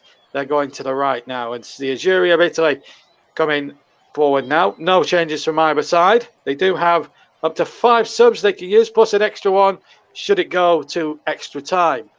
That is the rules, of course, with all the COVID regulations that UEFA have implemented in terms of the tournament and how many substitutions you can make. That's why they've upped it from 23 to 26-man squads just for this one-off occasion, this tournament. And let's hope we get some goals in the second half, as Russ hopefully is confidently predicting. I'm not so certain, but anyway, free kick to Italy. And we'll have to watch Arnautovic a bit closely in the second half because, as I was saying at half time, as he was walking off the field, he was speaking quite out of turn to Anthony Taylor. And, you know, if there'd been one more word too many, then Anthony Taylor, no one would have blamed him if he'd shown him a second yellow card, quite frankly. But let's hope he keeps his mouth closed and gets on with the football. Anyway, here comes the break on here for a Mobley, but he's muscled out of it. And that's going to be an Italian throw, won by Berardi on the far side. So 0-0 as Di Lorenzo will take the throw in. Level with the 18-yard box of Austria. Can the Italians break through? They hit the post and the bar in the first half. A terrific, audacious attempt from a Mobley that's just shot back off the bar, off the crossbar, the angle of the bar, and blew away to safety for the Austrians. That's the closest we've come to a goal. Barella's had a good effort, right-footed effort outside the D, saved brilliantly by Backman. So let me just run through the sides for you very quickly. Italy 4-3-3. Donnarumma in goal, Di Lorenzo, Bonucci, Acerbi, and Spinazzola. As Italy come forward now, we'll just break off because Immobile's now breaking forward. He's got Berardi as well outside of him, and so too Barella of Inter Milan. And here they come again now. The Italians got break again. Good cross and turned away brilliantly by two Austrian defenders. And a throw-in it is to Italy on the 18-yard box of Austria's own area. And again, good work this from Berardi getting the cross in, and that wasn't too far away from Insigne of Napoli getting it on the end of that and finishing it off. Still 0-0. How it is 0-0, God only knows. But here come Italy now. They're looking for this breakthrough. Can Immobile provide it on the edge of the area? Looks to get a shot in. Had to take it to the right of the 6-yard area and didn't get a shot in. It would have been a very tight angle to score from, in fairness. And here's an Arnautovic on the break. It's 1 against 2. And Arnautovic will have to do it alone. He's against two Italian defenders. And Arnautovic now going to the penalty area. Arnautovic, still great skills. Arnautovic shoots and it's well wide. In fact, it's studied. It's gone out, in fact, for a throw-in, would you believe? But the Italians there caught out. It was 2 against 1. And Arnautovic, second favourite against two Italian defenders here. And he almost outfoxed a lot of them. Used his skill, got past the defender, got past one defender here. The number 2 defenders there, and his shot was badly scuffed. And in fact, it did go out for a throw-in on the near side. Would you believe that?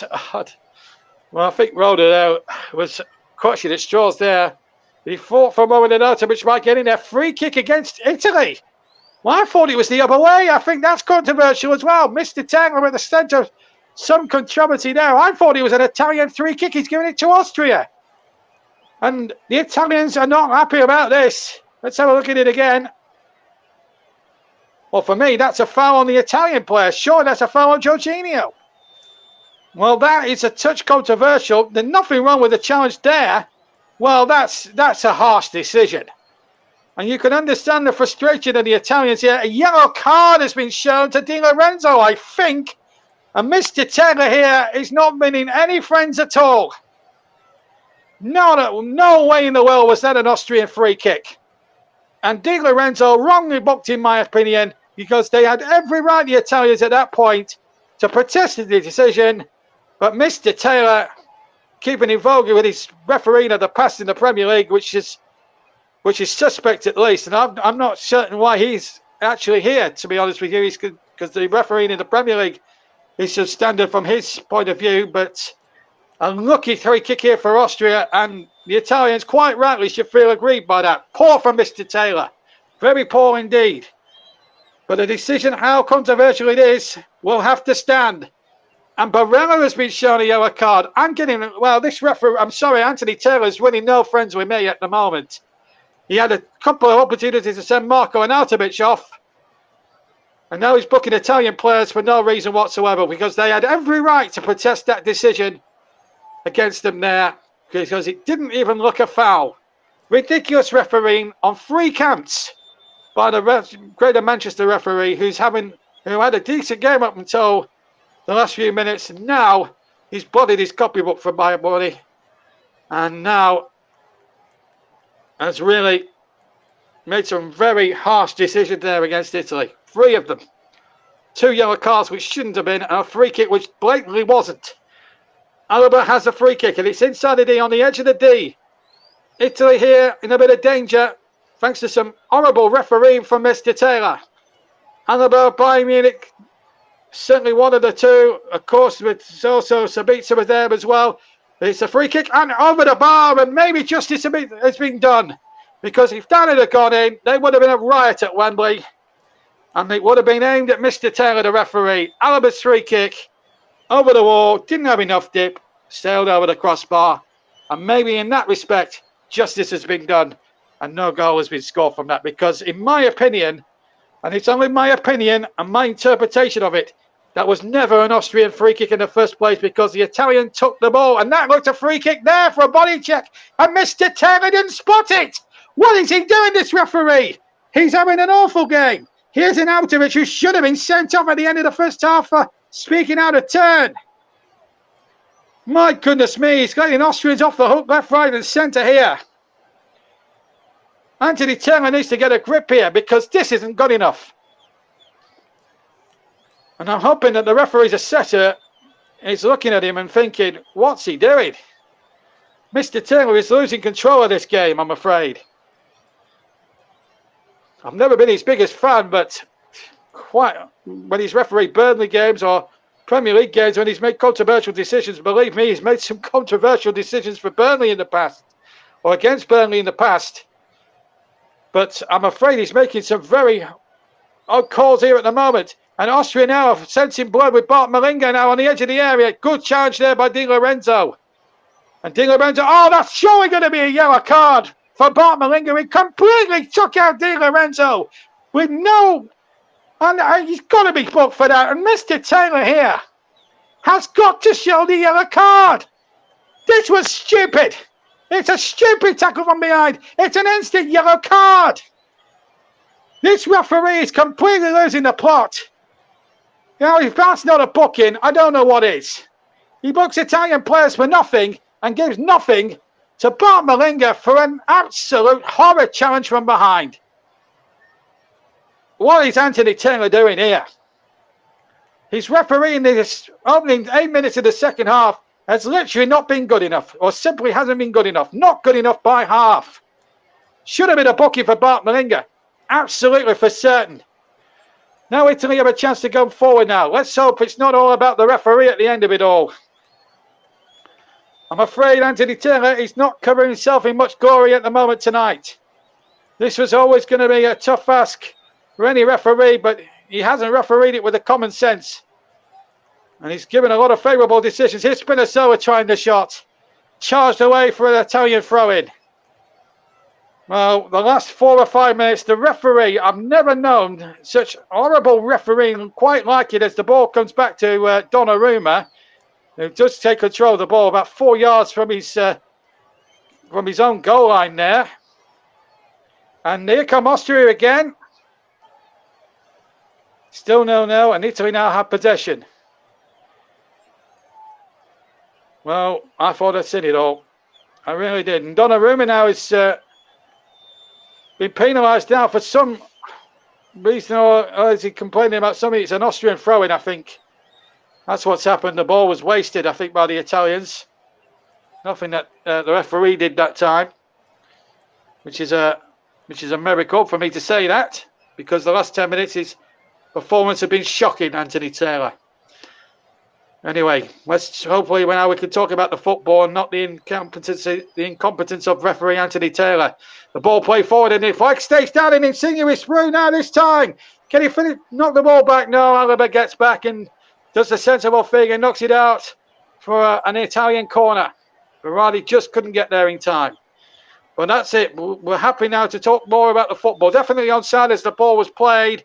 Alaba was the man, not for the first time playing them onside. And the ball just not enough. Fed him on the cross. The low cross there to find Berardi, who would have got there, but Alaba just had to avert it behind for a corner. Well, the Italians will feel that if they can get their noses in front, justice will be done. The ball played into the area, and the header comes in, and it's over the top. It was Bonucci, the defender, the captain, who got up there and nodded over the bar. 10 minutes gone, still 0-0. And the first real big opportunity, or the first real big Italian opportunity in the second half has fallen to Leonardo Bonucci, the captain, stepping in for Chiellini, who's the actual Italian captain, but he's out, of course, with the injury picked up during the second group game against the Swiss when they won 3-0 in Rome. Still 0-0 here at Wembley. Excuse me. As the ball is now knocked back in there by Verratti of PSG.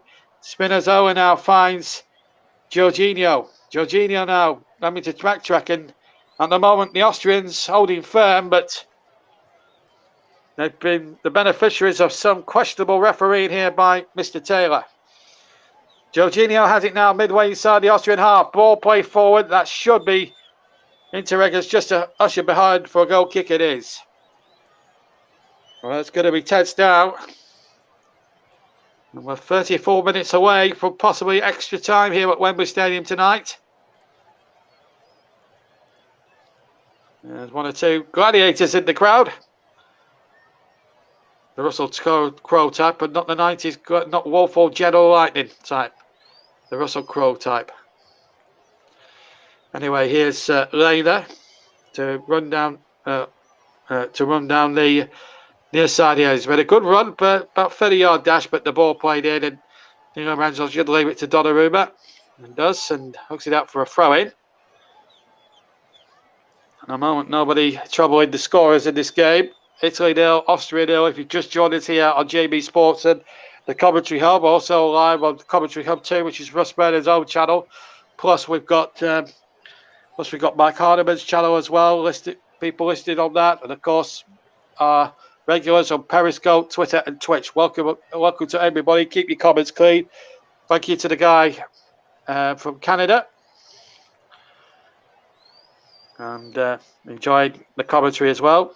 Can Italy find a way through? They've been really on the end of some really shocking referee from Anthony Taylor in this first 13 minutes of the second half. Remember, if it's level after 90 minutes, extra time will be played. Level after that, penalties will be needed to decide who will go through to the European Championship quarterfinals. It's a tough hold off and a draw with the likes of Spain and Portugal and France in it as well. So it's not a difficult group to get out of. If England do beat Germany, they're not guaranteed any easy passage through. Certainly if they get to the semi-final stage, and especially the way Denmark played in destroying Wales 4-0, anything can happen there. And the ball has not been kept in, I don't think. It's out of play for a goal kick in Italy. Barella now just getting a little bit annoyed with themselves. Let me run through the substitutes benches for you. Italy have two goalkeepers, Sirigu and Mere. Locatelli scored 2 goals against Switzerland. Belotti, Pessina, Emerson, Chiesa, Cristiante, Beneschecchi, Babsadora, Bastoni, and Toglioli. And for Austria, run through their subs very quickly. The goalkeeper taking the goal kick. Nothing really happening as they play out from the back. Interregger now just hopefully will knock the ball back there. And Backman with a poor kick. We'll just hold off giving the Austrian substitutes because Italy are on the attack straight away. And Di Lorenzo has possession. Gets the ball back. And the referee stopped it again. And what's he giving here this time? Free kick to Italy. That's what he's given. Foul there. And, well, it was Sabitzer who clattered into him there. And the ball played forward, but the goalkeeper's there. Let me run through that substitutes bench. There are 2 goalkeepers, as is Italy. Shalaga and Preben. They're the 2 goalkeepers. And then it's Uma, Posh, Ismaila, Gregorich, Bot Makunga, Ironheart, Tremel, Shaib, Skoff, and Kladovic. I think that's how you pronounce it. Apologies to any Austrians listening for the pronunciations. I do apologise. I haven't been given easy games in that respect, the pronunciations of certain players. Polish ones, especially last week, was a bit of a struggle, but we got through that one okay. Just to remind you, earlier today, Denmark smashed 4 past Wales. what Page said, it was particularly harsh on the Welsh side, but I suppose when Denmark take the chances and Wales didn't, and they were on top in the early part of the game, I suppose you get what you deserve in the end. I'm not trying to be up against the Welsh here for this, but you know, they said the second goal. I haven't seen the second goal yet. There was a clear foul there, but I'm sure they'll argue that long into the night. But what won't change is the final outcome of the score 4-0. Nicholas Jones brought you that earlier on the commentary up in JB Sports. That's another foul that's not been given. And Mr. Taylor is really having a poor second half. Sabitzer tries to shot, deflected just wide. And Italy, again, on the end of another suspect refereeing decision, it almost cost them a goal. The ball hits the defender Bonucci and sails wide of Donnarumma's far post. But should there have been a free kick to Italy on the near side and the build-up to that? And we haven't seen a replay of the foul that wasn't given, but I'm certain there was a foul there on the Italian, and referee Taylor, for whatever reason, I don't know what's going through his head, quite frankly, as Alaba takes the corner. There was another Italian that had gone down. Lena knocks the ball into the penalty area, and the ball comes out to Lena. Shot deflects, and a big chance here, and it's well saved at the near post by Donnarumma. Just trying to make out it was Arnautovic, who arguably should be sent off by now. Should have been sent off by now. Well, we won't see the foul there. The ball played over the top, but out comes Backman before the Italians could get there. No substitutions used. We played 63 minutes almost of the game, and it looks as if we're going to see a couple of Italian substitutions. I'm just noticing over on the far side. Italy 0, Austria 0 at Wembley. Remember, place in the quarterfinals up for grabs tonight. And it looks as if Locatelli's going to come on, and number 12, Pessina, are both going to come on. So the Italians making alterations. They're not happy at the moment. I'm more so maybe with the refereeing at the moment. It's not been up to scratch this first 20 minutes of the second half from Anthony Taylor. But he's a man that does live on the edge of making very rash decisions and making poor decisions. And we've seen that week in, week out in the Premier League over a decade or so. That's a poor ball. And now this could put Italy in a very good swing here. 3 against 4, mind you. The ball breaks out to the far side. Now then, can the cross come in from Barella? It'll break here for Insigne. He goes down. Oh, my word. That looked a nailed-on free kick. Mr. Taylor's having a nightmare second half. Looked a free kick to me, but the referee's not having any of it. Well, answers on a postcard. Here's Lena. Right-hand side, chipped the ball towards Alaba, who gets the header in, and the goal has gone in. Arnautovic, the man who should have been sent off, has put Austria into the lead, and Italy will be fuming about that, because they should have had a free kick at the other end. Mr. Taylor played on. The cross came in. Alaba headed it back to across the goal, and Arnautovic, who should have been arguably sent off, has fired Austria into the lead, and Italy cannot believe what's happened. Austria do not deserve to be ahead in this game. And this man, who shouldn't even be on the field, in my opinion, has just scored the goal that could break Italian hearts. Oh, could he? Well, he might still go to VAR. It might not be... will it be chalked off? I'm going to hazard a guess that's offside. And the clean sheet record, if it stands, will go. I'm sure VAR will check it. Well, I thought he looked suspiciously offside as well. I'm not saying it's a bad header by any means. It's a great finish, but Italy will complain that he should have been sent off. And what a turn up for the book here. They haven't even been in this game, Austria. VAR will have a check, and yeah, I'm not surprised. So we've got VAR involved, and this is Stuart Atwell's big moment now. Can he get this decision correct? I think it's just offside. I'm not sure what anyone else in the chat thinks, but please let me know. Let's what you think in the chat below, and we'll try and get some of the comments on screen. But, well, we've had everything here tonight, and Mancini will be hoping it goes the right side and the goal gets chalked off. It did look suspiciously offside to me, but it all started when Anthony Taylor did not give a nailed-on free kick on the edge of the Austrian box. And what's he given here? What's he given? No, he's not been given offside.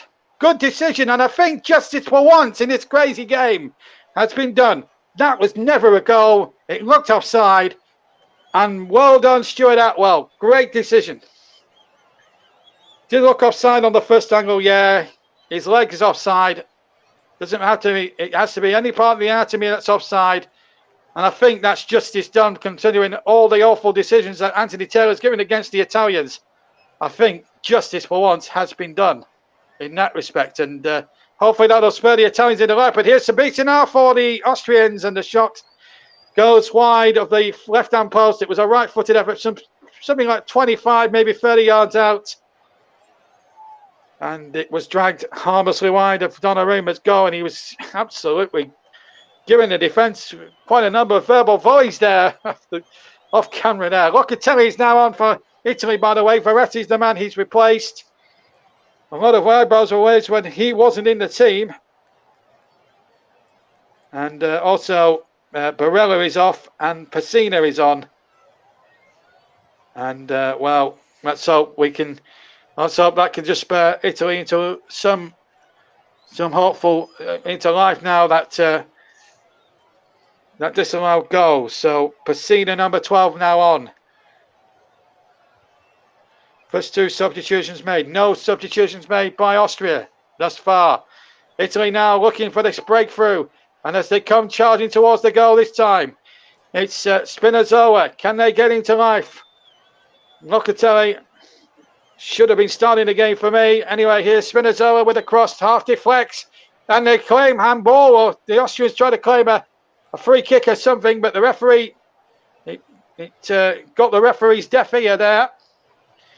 Still 0-0 here, if you've just joined us, but Austria have had a goal rightfully chalked out for offside, and Arnautovic just strayed offside at the crucial moment, and maybe justice was done, because in some respects, because Arnautovic should have been sent off at half-time when he was speaking way out of turn to the referee. That's the proof his right leg and feet were offside, and I think that was the correct decision, and I think Italy can count themselves as justice done. I think justice has been done.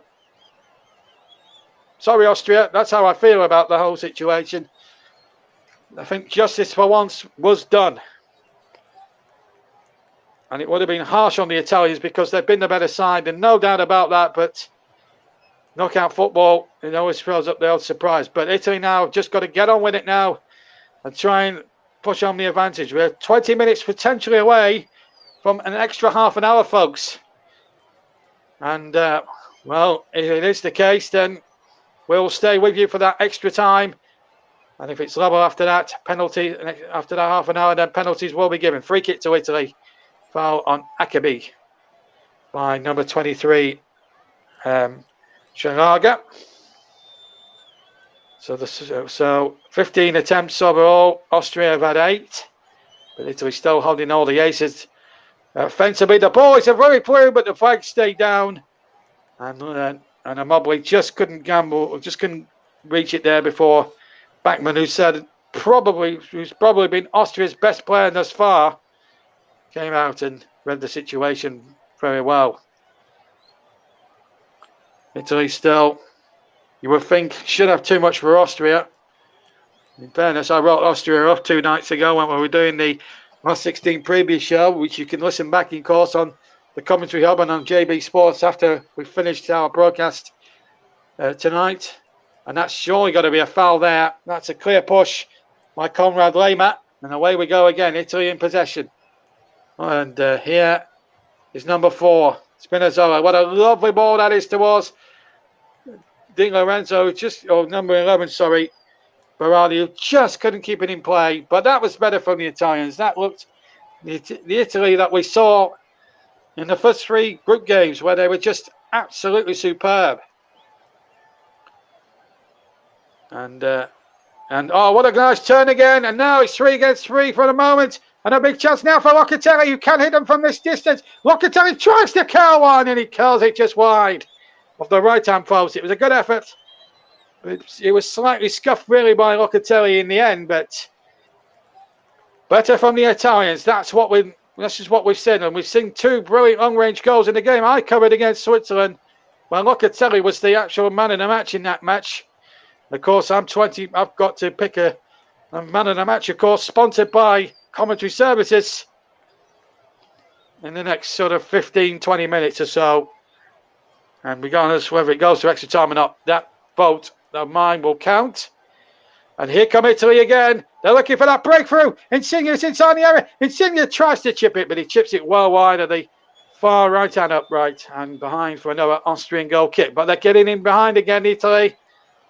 They're looking for a way through. And they're making opportunities now. That's a good sign. They've been spurred on by the correct decision to disallow the Austrian goal scored by Arnautovic. He looked offside from the first replay I saw it from, and I knew straight away as soon as I saw that replay, it had to go to Stuart Atwell in the VAR room. Which Julie did, and Julie, the goal was chalked off. So again, I made a brave, it's not the first time I've made a brave VAR call on my own here at Wembley. Remember the cup final when Ben Chilwell, when Leicester thought they'd equalised through Ben Chilwell? Well, that got cancelled out, and so did this one here, as we see another foul there and Sabita. I've no doubt about that one. So a 3 kick to Austria this time. Deep inside the Italian half. Referee's not happy. They wanted to take it quickly, the Austrians, but the referee insisted that they take it as and when he sees fit, which in my opinion is not the way to referee, but then again, I'm not the referee, am I? Anyway, here's Alaba with a free kick. Floated in there, header comes in, and there's a little bit of pushing and shoving. They want a penalty, the Austrians. I don't think there was anything in it, and he's given a goal kick, I think, against Lena, and the Austrians are seething. Well, let's have a look again. Was there anything in contact there? No, I think he's used his body. That's not a penalty. I'll tell you what, it would be the most softest of penalties. Lena knew, well, he knew what he was doing there, Lena. He knew he wasn't going to get there. And Pessina was always favourite. And I don't think that's a penalty at all.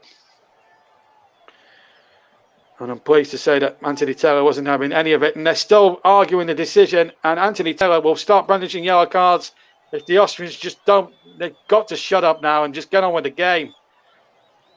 The constant complaints are not winning any friends in Wembley tonight. The decision has been made. It's a goal kick, and I think it was the correct decision. Now we're going to have I hope we're not going to have a VAR check at this point, because there was nothing in it at all. Surely the game has to carry on here. Surely. Well, I've had plenty to deal with in the last 2 or 3 commentaries I've had. We had everything in the Spain match last week over 2 controversial goals and several decisions, and well, we've got no goals in this game now. What's he giving here? Goal kick it has to be. Goal kick it is. And there was an offside as well in all of that there against the number 4 Interregger, but there was no way Lena was going to get a penalty. That was good defending, and if Austria are going around looking for penalties, then surely something must be done to stop all this instant cheating. Lena was never ever going to get a penalty for that. Pessina literally just stood his ground, and the referee at that point was never ever going to give a penalty. Quarter of an hour left here on JB Sports and the Commentary Hub, your home of alternative commentary. We've had everything in this game bar a goal so far. Italy 0, Austria 0, and I thought this could have been a one-way traffic sort of night. It's been anything but that, but Italy certainly had the better of the play. Austria did have the ball in the back of the Italian net, but it was quite rightly not given for offside. And against Arnautovic, a man really who should have been sent off during the first half. He got booked in the first minute. And then obviously he elbowed there. It was offside. Lehner's leg was offside on the second phase of play. I actually thought it was Interreg who was originally offside from the first phase of play, but UEFA now, on their VAR tracking lines, have decided that that Lehner, the man who tried to win a penalty unsuccessfully, was the man who was actually caught offside. So the officials in the end came to the right conclusion for my money. Anyway, Italy get on with it now. Chip forward by Bonucci. We've got 13 minutes for a goal to be found. Otherwise, we're going to be going to, well, as me and Russ will be working overtime tonight. So will the 22 players out on the field. And the trouble is, we're doing this for no, Russ and myself, so we don't get time and a half for this. Anyway, here's Lehner with the throw for Austria. What an action-packed 77 minutes we've had here at Wembley tonight, but no goals yielded so far. But I tell you what, it's been tense, grudgy, it's been tight, controversial decisions left, right and centre. It hasn't been a dull game by any stretch of the imagination.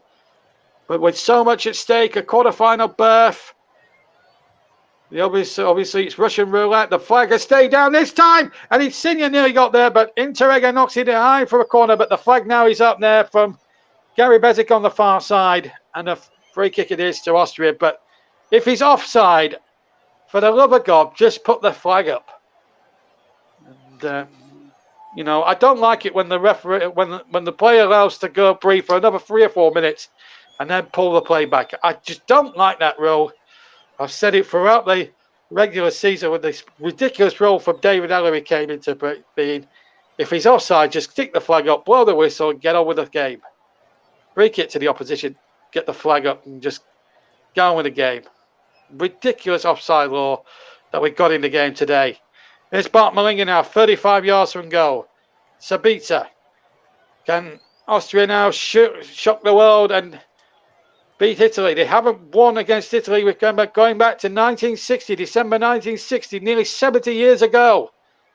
In fact, well over 70 years ago. But here they're coming. Well, it's well over 61 years ago, I should say, since they last beat the Italians. 2-2 the last time they met back in 2008. And at the moment, this one is going to go to a draw. And extra time. I'd like to know what you guys think at home. Commenting on the game. Please keep your comments clean, however. Here's Alaba now, far side, the Austrian captain. And away by the other captain, Bonucci, for a throw-in to Austria in line with a 6-yard box of Italy. Amazingly, it's still 0-0 here at Wembley Stadium. We've had everything else bar a legitimate goal. And hence why it's still 0-0. No substitutions from memory used by the Austrians. Will that be a mistake, or will they just hang on for extra time? That's what they're hoping for. The cross comes in, and it's a good run there by Stefan Lehner. He got in behind that Italian defence, and Bonucci had to hook it behind for a throw. And that was good play from Austria, it's got to be said. 10 minutes to play here at Wembley Stadium. Italy 0, Austria 0 is the scoreline. If you've just joined us here on the Commentary Hub and JB Sports, it's a corner, in fact, to Austria. Arnautovic, well, if he scores now, it will be controversial. As the ball is lifted into the penalty area by Alaba from the right-hand side, but it's a poor ball, and that should go into touch for a goal kick, and it does. Referee Taylor absolutely on the spot. We're going to see number 9 now, Bacotti. And he's going to come on now and try and we're going to see another Italian substitution. They're using the subs now, trying to get fresh legs on. because it's going to be energy sapping down with the humidity at around 60%. But the tempo and the pace and the frenetic pace of the game has been absolutely superb.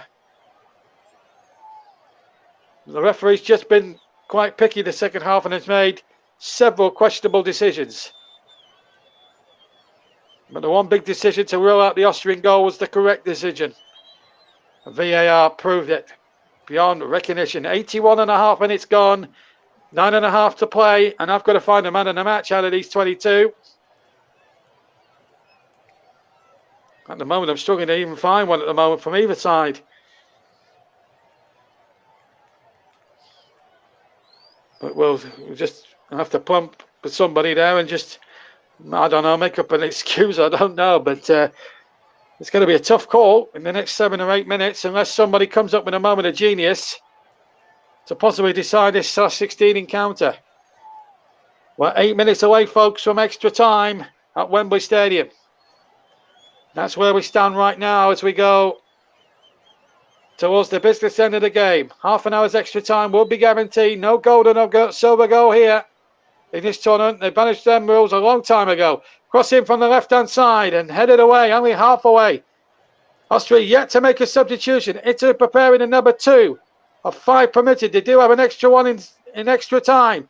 The ball chipped in there once more. Italy really going for the cutthroat here. And they just can't find a way through. The ball out towards Spinazzola. Left-hand side. Goes past his man, Lena. Chips the ball back. Manfred trying to volley it. He tried to volley it on the far side. And it was, I think it was Bernardi with the attempt at a volley. There's the cross back. I tell you what, that would have been goal of the tournament if he executed that perfectly. Berardi. It would have been a superb goal to settle the issue. So and that was his last contribution, incidentally. So number 14, Chiesa, son of Enrico, comes on, plays for Juventus. And Bellotti replaces Immobile.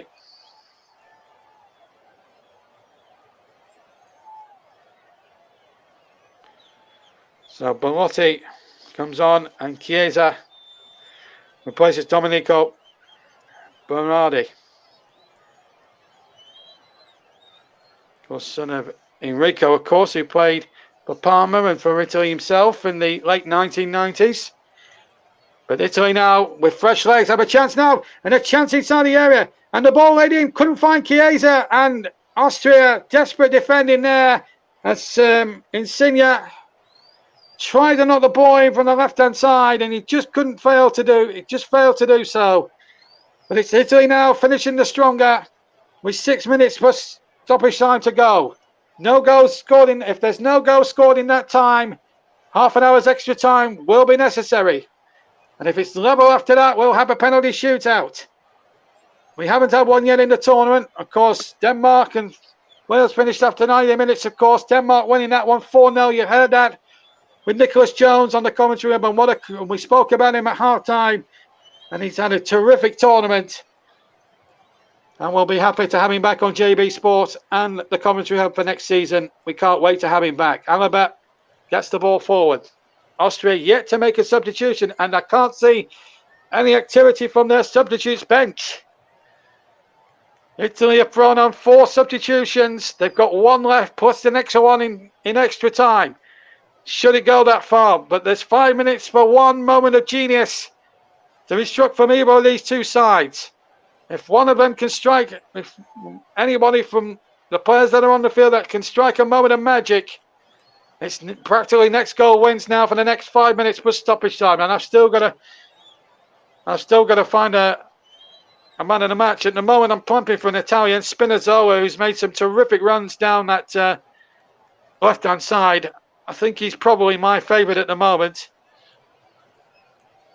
And it might be a toss-up between him and David Alaba at the moment. Here's Alaba now. Can he find a moment of magic now for the Austrians?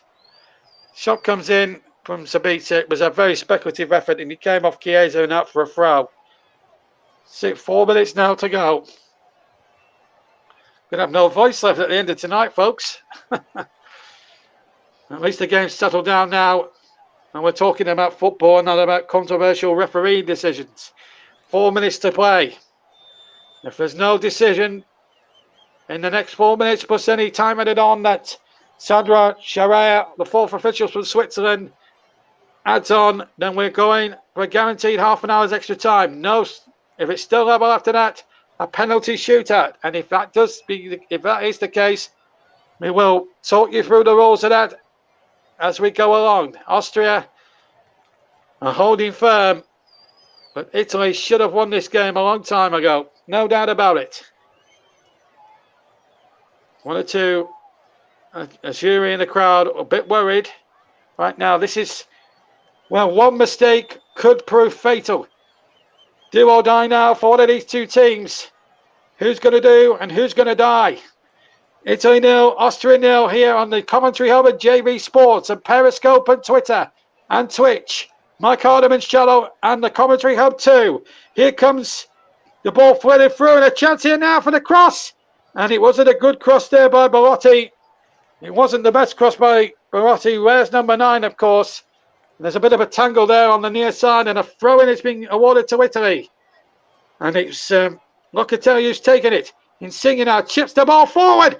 And a good header away by Hinteregger. And he had to read that well. Otherwise, it could have been curtains for Austria. 2.5 minutes to go. Italy can sense a possible late bit of drama here. Here is Spinazzola. Can't get the ball through, but he's had a great game running down that left-hand side. Here's Locatelli knocking the ball in. A good deep cross, but it's too close to the goalkeeper, who's done okay. Backman's made a couple of good saves, but no more. I tell you, the goalkeeper really hasn't been tested too much. Austrians going down with cramp. Referee not having any of it and playing on. And Artovich telling his teammate to get to his feet. 2 minutes to go. And I'm going to go for Spinazzola as man of the match, sponsored by Commentary Services, just for his boundless energy and work rate up and down that left-hand side. Now, the referee here is going to have words here. Italy are not incensed about something. And, of course, Di Lorenzo's already been booked rather harshly, but it is a free kick to Italy. But then she's been called over by referee Taylor. I think they're unhappy that the Austrian has gone down with cramp there. I can't tell you what it is, because they were in a good position to attack there. I obviously thought, here it is. Rilic has pulled him over. That should be a yellow card, that. I can't believe the referee has not booked any Austrian players. Their fouling in this game has been scandalous, to say the least. It has been disgraceful. Mark Malinga was the man who was going down with cramp, or suspected cramp. Spinazzola's the man of the match. He's really worked tirelessly hard in what's been a tough old situation. Shrodov is going to come on for Austria now for the final few moments. He might just get extra time in as well. And it's Mark Malinga who's gone off. And Alessandro Schopp is going to come on, number 18. So Schropp is now on for Austria. Their first substitution of the evening, and it's taken them 89 minutes.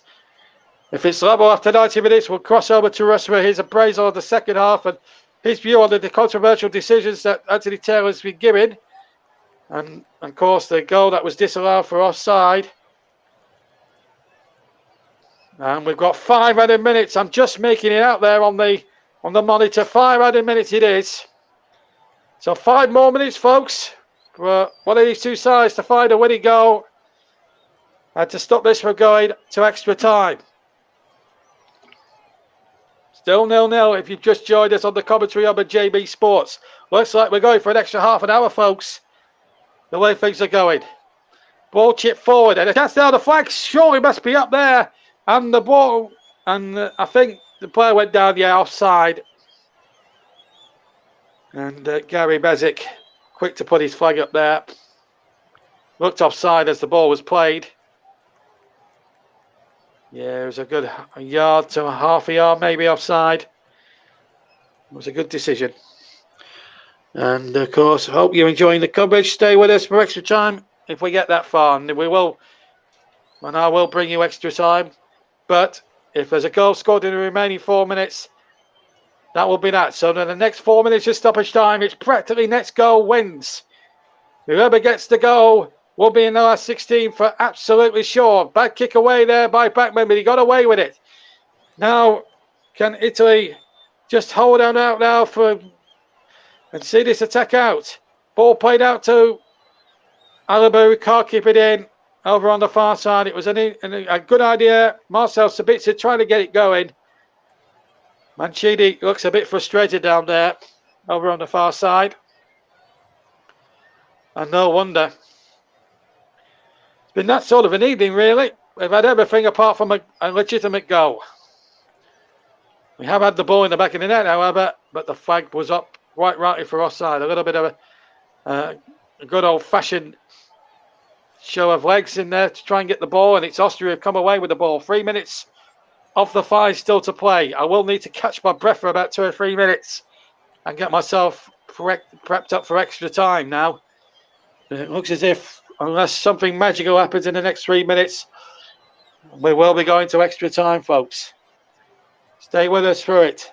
Could be an interesting next half an hour, should it go that far. We're not far away from it now.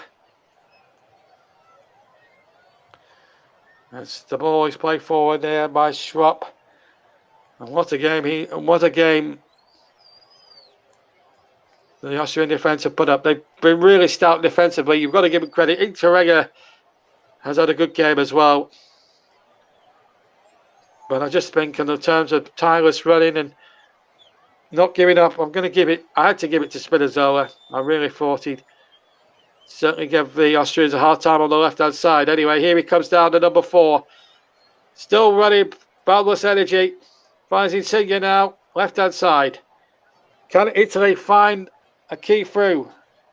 They have made substitutions. They've got the fresher legs. They've made 4 subs, Italy. Austria have only made the 1. They've got plenty of subs to make should it go to extra time. But we're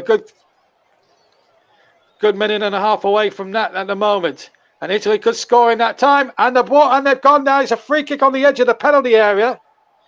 And it's right on the edge. It was Interrega with the foul there. And Italy have got one last chance to try win the game. Pessina playing the ball forward. And yes, it was Jorginho that went down just on the edge of the penalty area. Yeah, just outside. Definite free kick. Not a penalty for me. But Italy have got a chance now if they can get this right. And if Insigne now can just chip that in, give you an Italian head, well, Yajura will be in the quarterfinals should this happen. We're into the last minute of 5. It's all or nothing now. If Italy score, it's over. If they don't, it's extra time. It's as simple as that, really. And that's the way it has been for most of the night. Are we going to see a late twist in the tail? Can Insigne play a lovely ball in from that far side? Insigne steps up, plays the ball in towards the back post. Well defended again by Austria. And Italy get a throw in line with the edge of the 6-yard box of Austria. We've got 20 seconds of the 5 to go.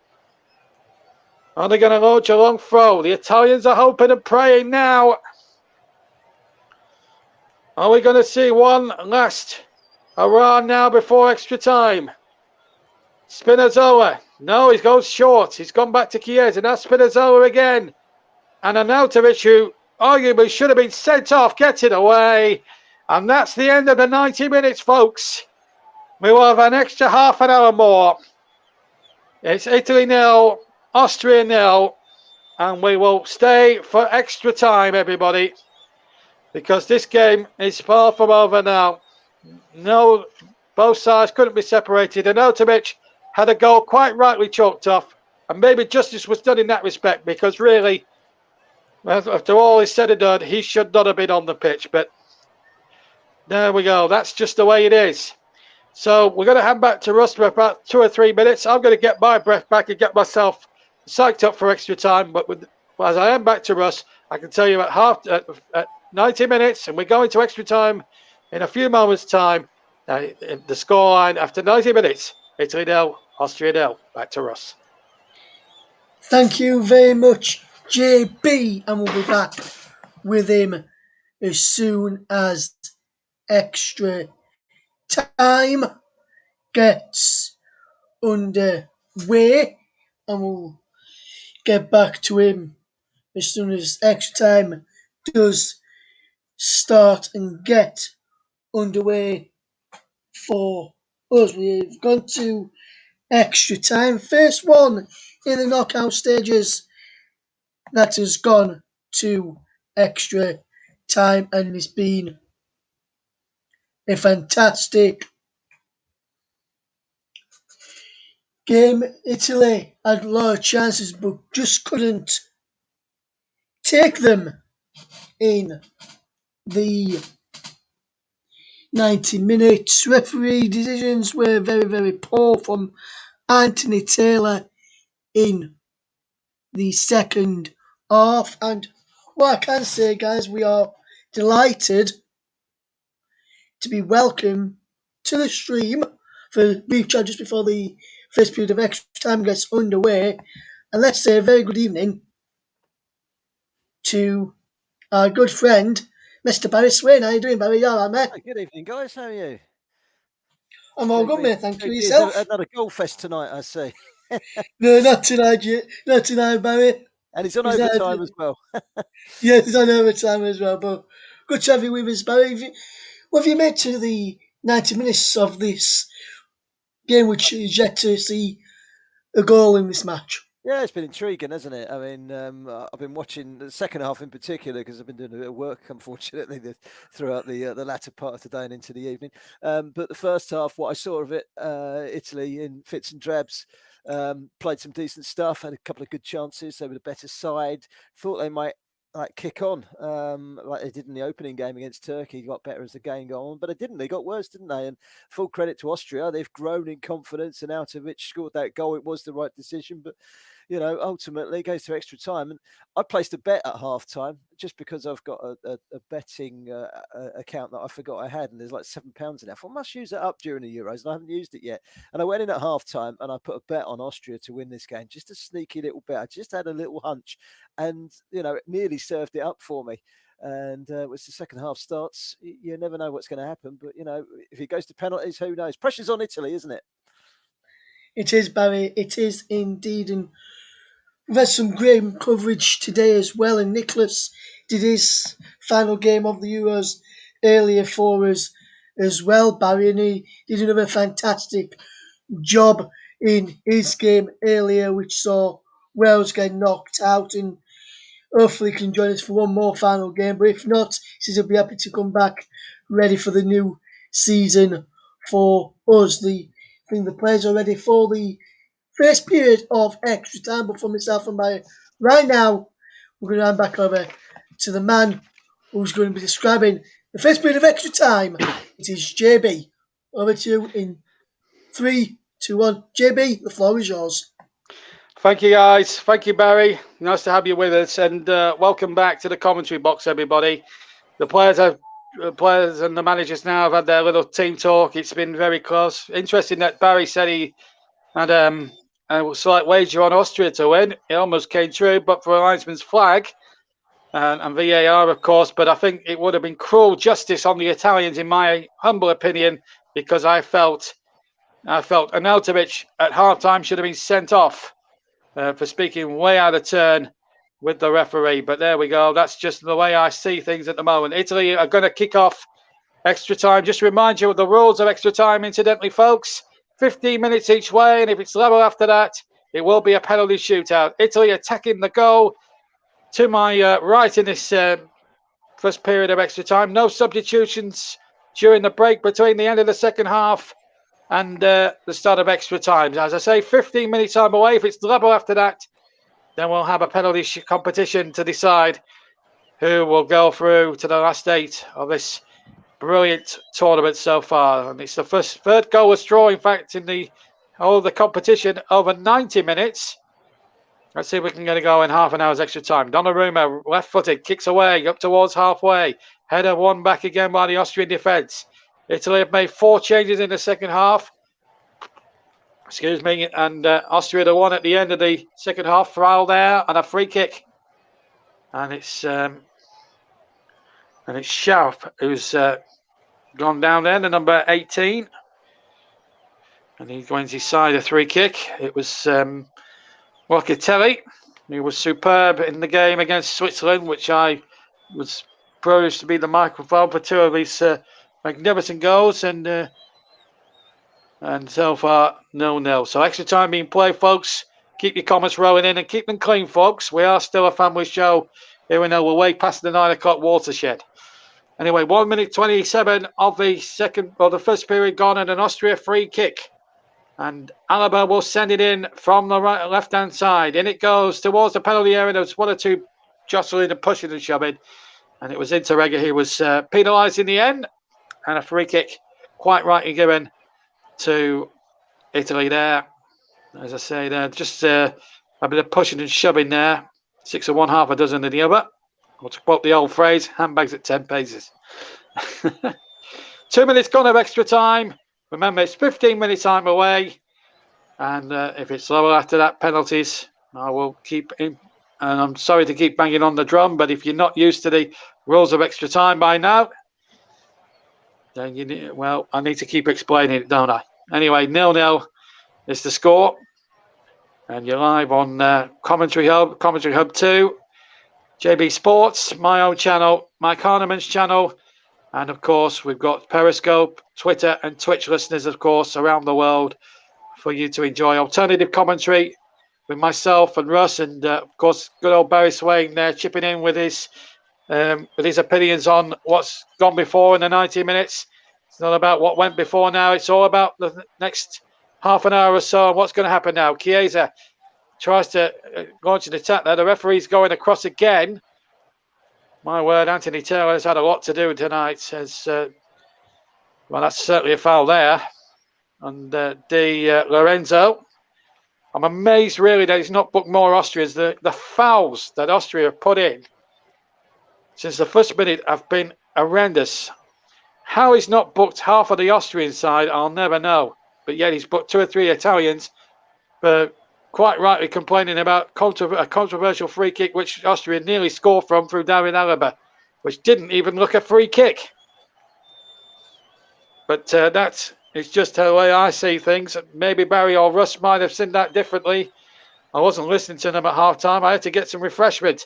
Here's Chiesa inside the area. Chiesa shoots right-footed from the right-hand side of the penalty box. Right across goal. And you've got to say Bachmann there was well positioned. Dived away to his right-hand side and made a very good save there. It would have took a lot for Chiesa actually with the right foot, even though he hit it very well to beat Bachmann from that angle. It was a good piece of goalkeeping. He narrowed his angles really well. The Watford goalkeeper. 4 minutes of the first 15 played. Out of the first 15 played, and still no change in the scores. Italy 0, Austria 0. Earlier today, seems a long time ago now, Wales were beaten 4-0. As Italy come charging forward, and Chiesa's through again. Chiesa, he's got it! Chiesa has scored! And Italy take the lead with 4.5 minutes gone of extra time! And Mancini, the relief on the bench there! And all the Italian substitutes hacked the players as one! Italy take the lead! And on the balance of the play and the way it's gone, I don't think you can begrudge them the lead for that. And Chiesa, who came on as a substitute, has scored what could well prove to be a dagger through Marko Arnautovic and Austrian hearts now. Brilliant finish. And he made the chance out of absolutely nothing. As we see the replay, the ball chipped forward and he was totally unmarked. And he got away from a defender and then just lashed it in with his left foot into the left-hand corner. There was no chance for Bachmann in the Austrian goals. And what a moment for Italy. The flag stayed down. Good cushion header to do it. And then good second touch. And then the third touch, bang, with the left foot into the left corner. And maybe just once, for once in this crazy game, justice has been done. Italy lead by a goal to nil, and thoroughly deserved in my humble opinion. Now the Austrians have to attack. Oh, that opportunity. They played for extra time, it looked to me, although they did almost sneak the winning goal in extra time, in the second half, I should say. But he was quite rightly not given. There's a substitution about to be made. But the breakthrough has come at last, and it's Chiesa who gets his first goal of the competition. And Italy now are close to going 31 unbeaten. And the villain, Marko Arnautovic, leaves the stage. And Sasa Kalajic comes on now to replace him. Number 25. And maybe Arnautovic should thank his lucky stars. He's been substituted off and not sent off. Italy try to get the ball away there. But certainly in my point of view, Arnautovic really should have gone at the end of the first half, because he committed two bookable offences, the second of which winded number 6, Verratti. And then he tried to speak way out of turn with a referee, which on other occasions would have got him, which could have got other players sent off. Remember Lee Henry at the end of the 2009 playoff final, when he spoke out of turn to Mike Dean, when Sheffield United were beaten by Burnley. Look at Luca Vialli, Gianluca Vialli, look at him. Both international teammates when they were players. And you can see what it meant. Italy are heading to the quarterfinals as things stand, but there's still a bit of extra time, quite a lot of extra time still remaining. But if it stays the same at the end of extra time, there will not be a guarantee of penalties. So we'll be spared the drama of that. But we have a goal, and it's a legitimate one, and Chiesa almost got him behind again. And, well, we needed to see a goal. We've certainly got it now. And, well, Franco Roda's side, who have been, quite frankly, a very dirty side in terms of the amount of fouls they've totted up. And yet Anthony Taylor's let them off with scot-free with just the one yellow card, which I couldn't believe my eyes. But they've got a chance now. The substitute might get in there. And Donnarumma just about got there and saved Italian blushes. It's a throw to Austria. 10 yards from the edge of the penalty area, the Italian penalty area. Sabitzer now chips the ball in. They've got to get the ball forward now. Chances inside the area. And the shot comes in and it's badly scuffed and over the top. And a goal kick it is. It was Stefan Lehner with the shot. And he hit it 20 wells back into the stands here at Wembley. Listen, we'll just look at the Italian goal again from the overhead shot that the TV cameras have got there. And this is a super goal. That's from the roof of the stadium, by the way. What a nice view that is. And there's an Italian gone down there, just 10 yards inside the centre circle. The Austrians now showing urgency, trying to get the Italians back on their feet here. It's it's been a weird sort of evening here at Wembley Stadium. But it's Italy 1, Austria 0 on the commentary hub at JB Sports and Commentary Hub 2 and Mike Harneman's channel, Twitter, Twitch and Periscope. And what a night it has been. 2 more matches for the last 16 tomorrow to bring you on all those platforms, including JB Sports, my very own channel. But so far, the Italians, with nearly 10 minutes of the first period of extra time gone, are in the lead and are looking very good value for it. And it's the substitution. It's one of the substitutes that Mancini threw on Chiesa, who's got the breakthrough. Excuse me. Been a long old night, ladies and gents. We started here at 10 to 8, Russ and myself. And we're still here 10 past 10 in the evening. We've been at it now for over 2 hours, folks. And it's been a very long night, but a good night. It's not been a dull watch by any stretch of the imagination. It's been a great watch. And we've got a goal to show for the patience and the loyalty. But can Austria now find a way through Dragovic? Dragovic now to Šalaga rather. Grilic now has the possession. The number 10 with the ponytail. And now Šalaga with the blonde hair comes forward once again. Can Austria hit back and force another bit more drama here? Another twist in the tail. Alaba has possession. The ball out towards the far side. Here is Konrad Lehner. And now the crossing from Grilic. And that's an easy take for Donnarumma. Under a little bit of pressure there. There was a couple of Italian defenders and a couple of Austrian attackers as well. And Donnarumma got up above everybody else and claimed it with great surety. He's had a fantastic match tonight, Donnarumma, by the way. That's an Austrian throw. Italy didn't make good use of that throw out. Still a long way to go yet in this extra time. Nothing's settled after the first period of extra time, incidentally. No golden or silver goals these days. We still have another 15 minutes to go. And we'll bring you the conclusion of this game right until the bitter end. We'll be staying with you here on Commentary Hub and JB Sports and Mark Arneman's channel, and of course Periscope, Twitter and Twitch, and of course the Commentary Hub too. And we will bring you the climax of this match live here on YouTube and all the other social media platforms. Italy won, Austria nil. I nearly said Australia then. It's Austria we're commentating on. And here goes Belotti on the break. It's 2 against 2 here. And Belotti goes down. Free kick to Italy. And they'll be happy with that. Interrega going down. Yellow card. And that is the first yellow card by memory that the Austrians have had since the second minute. And that seems a heck of a lifetime ago now. And there have been worse challenges than that haven't even been shown a yellow card. Well, we're not live on TC Hub 2, apparently. I thought we were on every platform tonight. Russ has put me right in the picture there. We are on TC Hub 1 and JB Sports. I can tell you that. Mike Arneman's channel and, of course, Periscope, Twitch and Twitter. Right, we'll get that right eventually. Anyway, thank you, Russ. 13 minutes gone to the play of the first period of extra time. It's been a long night, folks. It's been a long, long night. But there's the injured skipper there.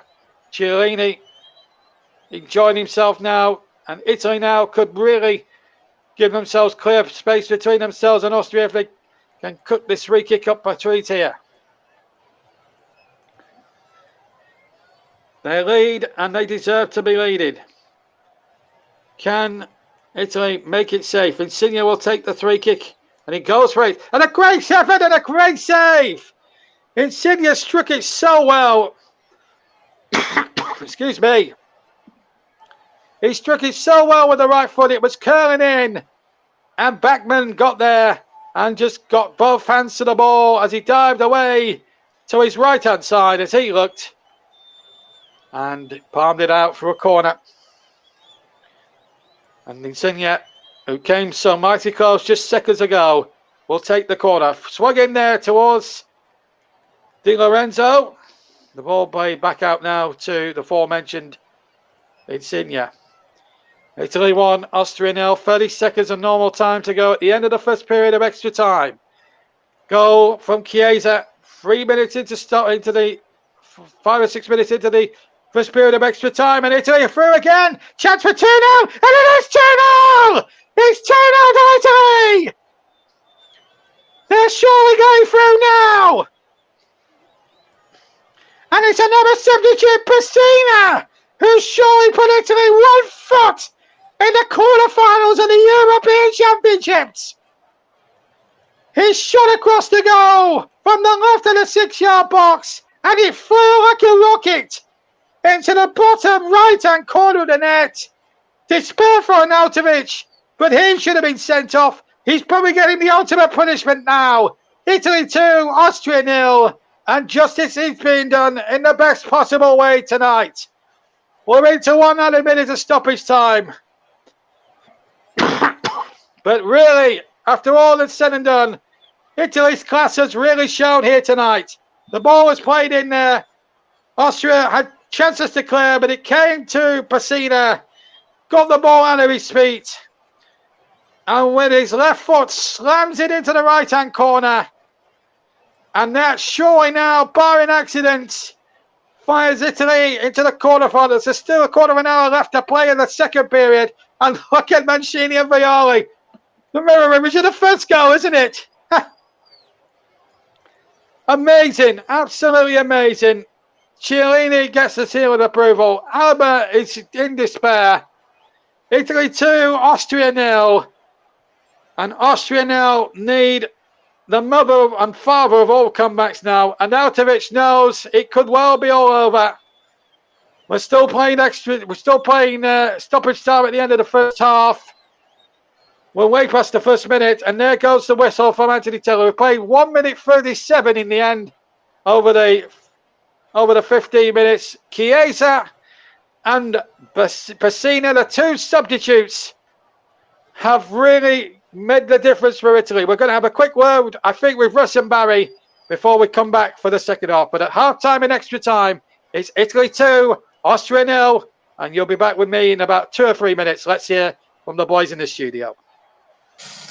Thank you, JB, and he's just a boy in the studio as Barry is had to nip away. But half-time in extra time, and Italy have put Austria to the sword. They paid for their lot of possession and chances and put Austria to the sword with two superb goals from Chiesa and also from Pessina right to the end of that first period of extra time. We'll be having 15 more minutes very, very soon. It'll be interesting to see what words of wisdom will the Austrian manager, who is the aforementioned Franco Foda, what words of wisdom he will give to his side as they try and come back from this.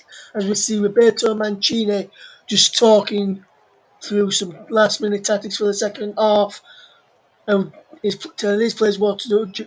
Gianluca Vialli is there as well, talking, giving some instruction. Will look like he'll be giving some instructions as well. Let's know some of his knowledge from his career and his playing days with the Italian national team. As the players will now getting ready for the start of the second period of extra time, and to talk us through the second period of extra time. I know we've had goals in first half of extra time, JB. Can we have goals in the second half of extra time as well, please, mate? Well, we'll see what we can do. Well, Austria thank you, Russ. We'll see what we can do.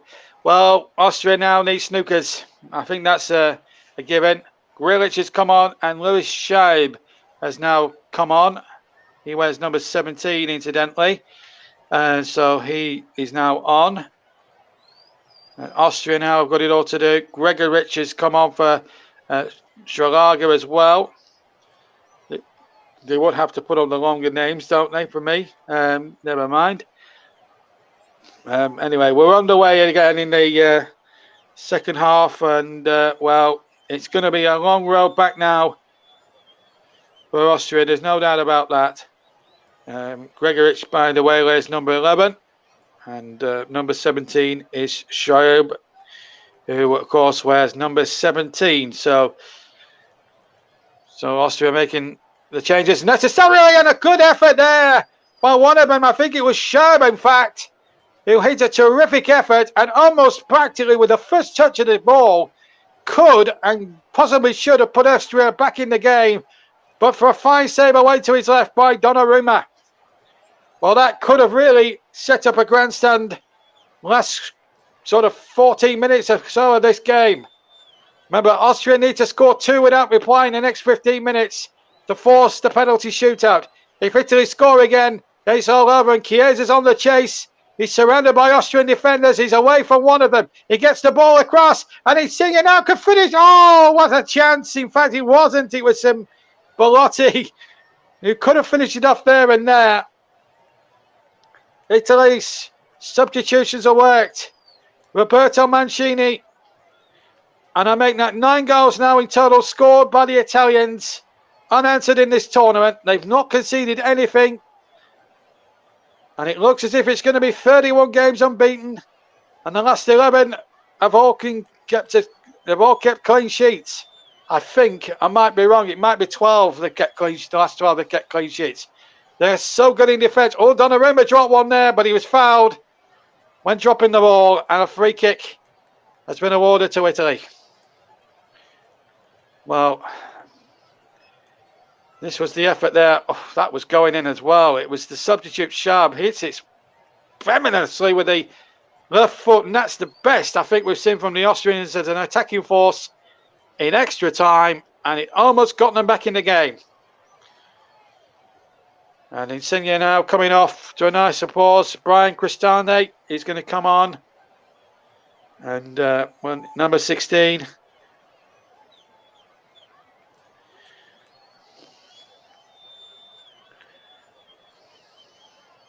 So I'll just write the substitution down now on my notes. It's well, it's got decided to be cool now. It's probably about 15 degrees here in England today. The temperature has certainly risen throughout the 2 hours we've been on, nearly 2 hours 30 we've been on air here. It's Italy leading 2-0. Free kick has been awarded for offside to Austria. Gary Bezic again with the flag over on the far side. So 2-0 it is to the Austrians.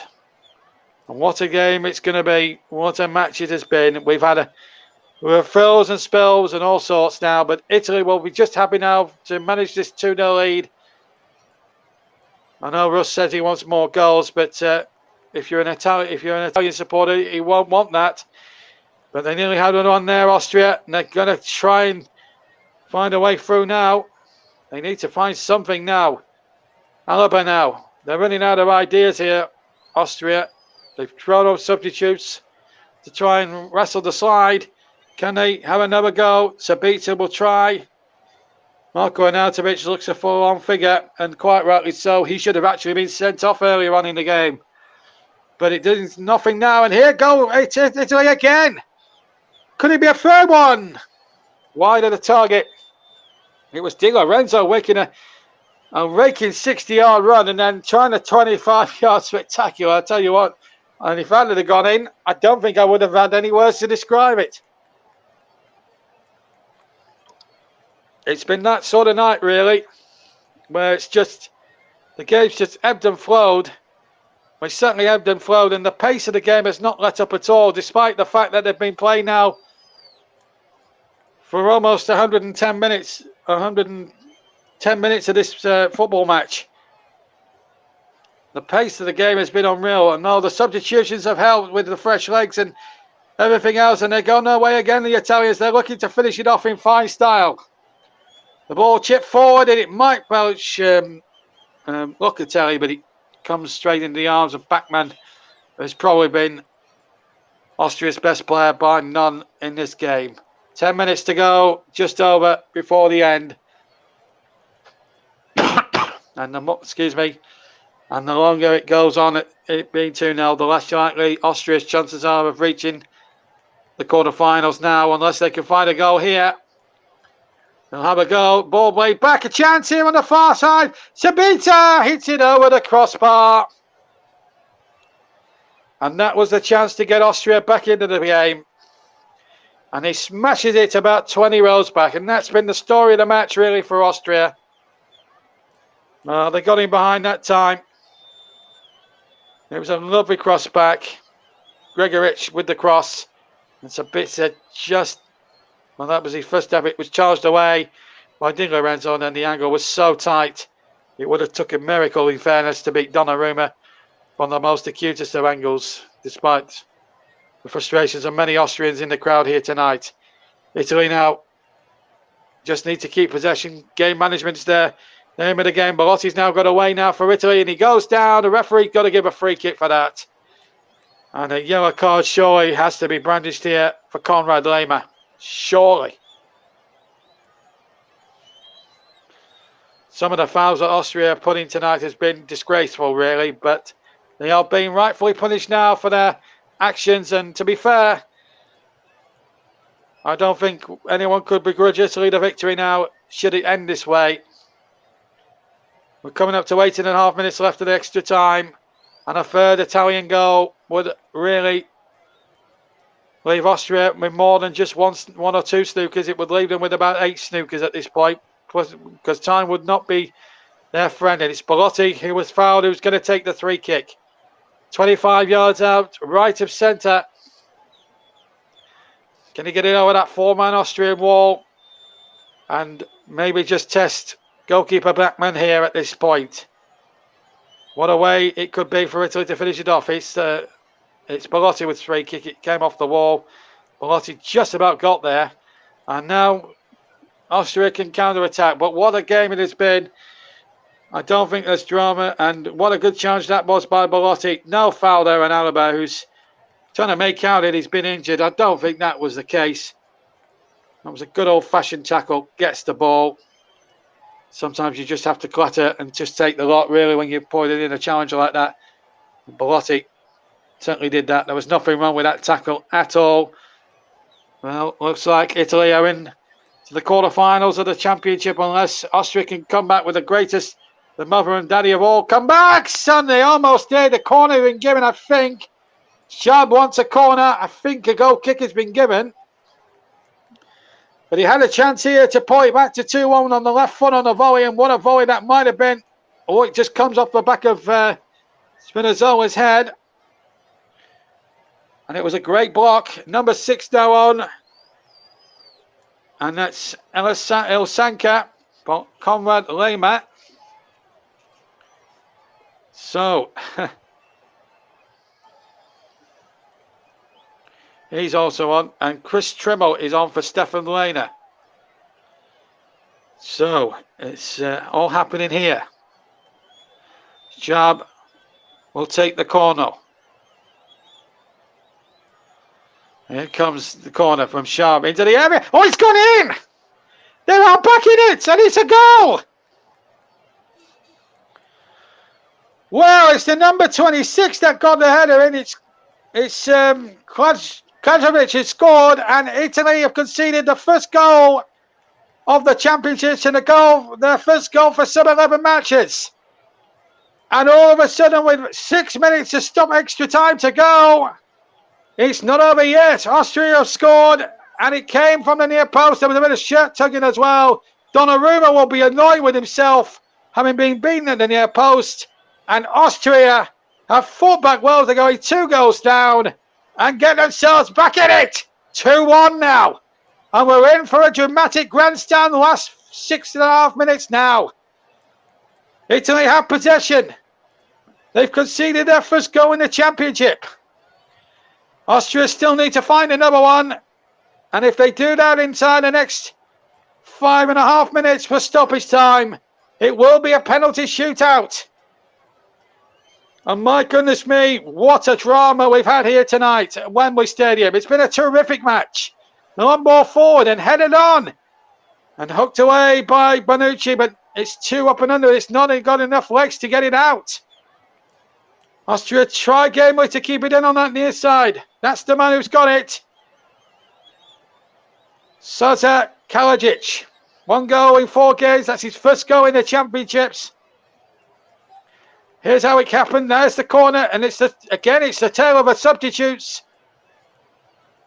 Well, the Azzurri substitutes certainly paved the way in the first period, and the 2 substitutes that Foda brought on and certainly paid dividends that time for Austria. Donnarumma picks the ball up, and Italy survive now. 4.5 minutes to play plus stoppage time. And Italy really have to defend better than what they did there on that corner. 26 attempts to 15 in Italy's favour. They've had 6 shots on target, Italy, Austria have had 3.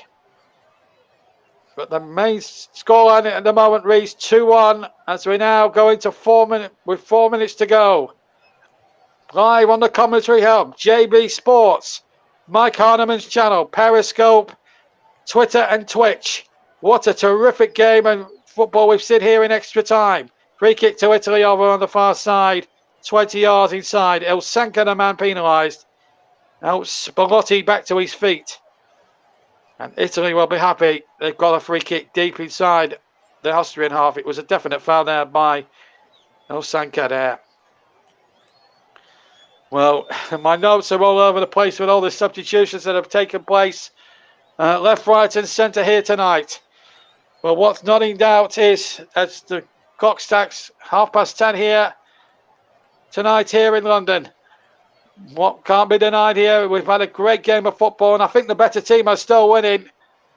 But Austria made a game of it in the second period of extra time. But surely now Italy's game management should see them over the line. They're not going to kick up a clean sheet for the first time in over 11 games. But they won't worry about that. Bellotti wants a 3 kick. The referee, he's not interested, and Gary Bezic tells him to get up actually. 3 minutes to go.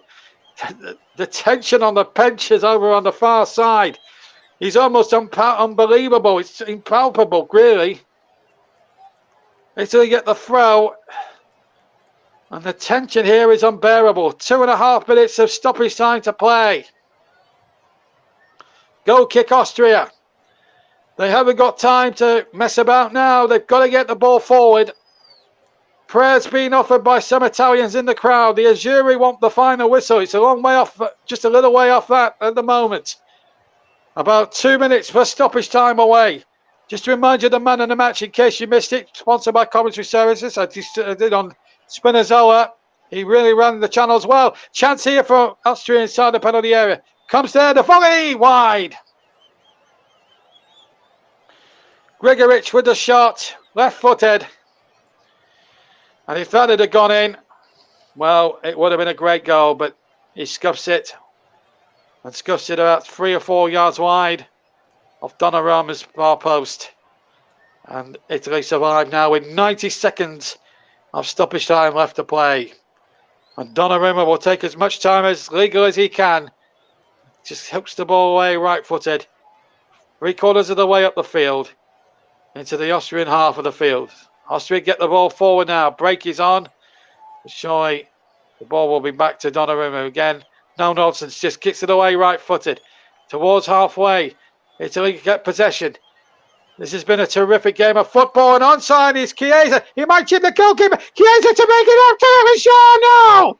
Off the line! Oh, well, he could have had his second there, Chiesa. And possibly could and should have done. We're in the last minute of normal time of extra time. Now it's Austria's turn to attack. What a finish to this game. Sharp now to number 6 here. El Sanka. What a finish now. My notes are all over the place. I'm trying to read players' names that are not on the field. Here's Chiesa now on the break. He's got 2 to his left. Chiesa goes alone. Interrega brought him down. No penalty. He wants a penalty. VAR will obviously check it. 20 seconds to go. And the referee plays on. Can Austria find a way through with Alaba? Not this time. 10 seconds to go. Will we get any stoppage time at the end of this? Free kick to Italy. And Chiellini celebrates as if they've just scored.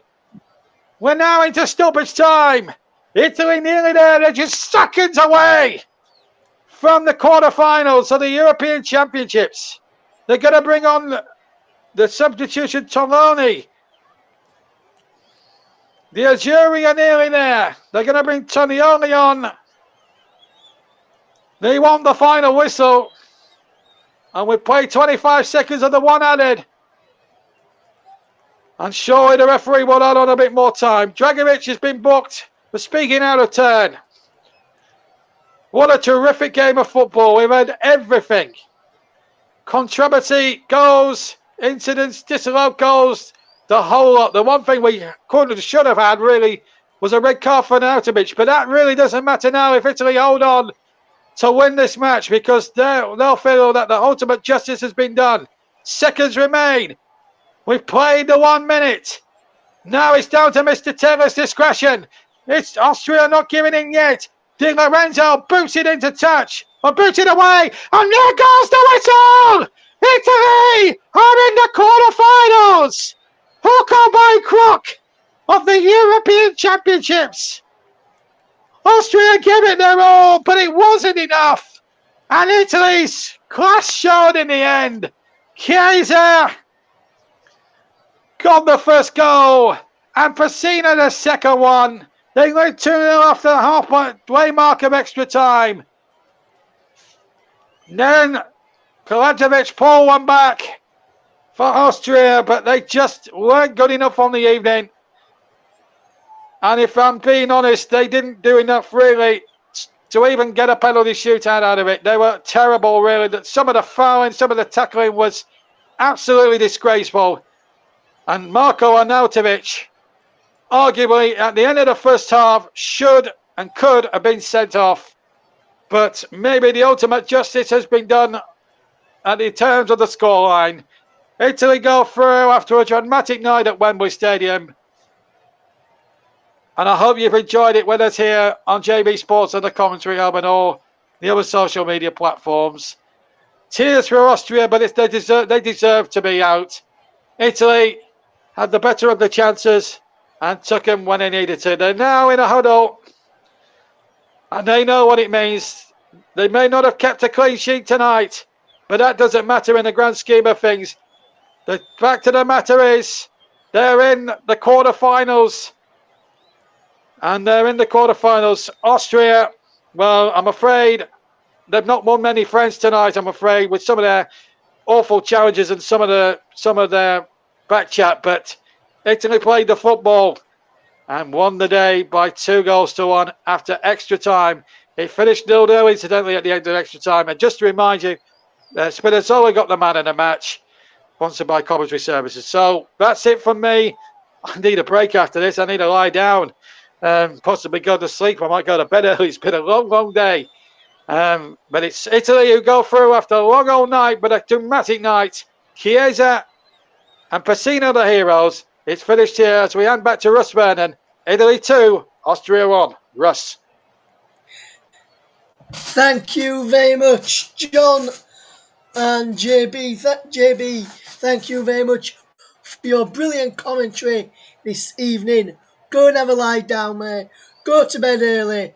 You deserve it, as the fans start to disappear around the stadium as well, as we get ready to wrap up our coverage. Hopefully you've enjoyed our coverage of the action that we brought you today.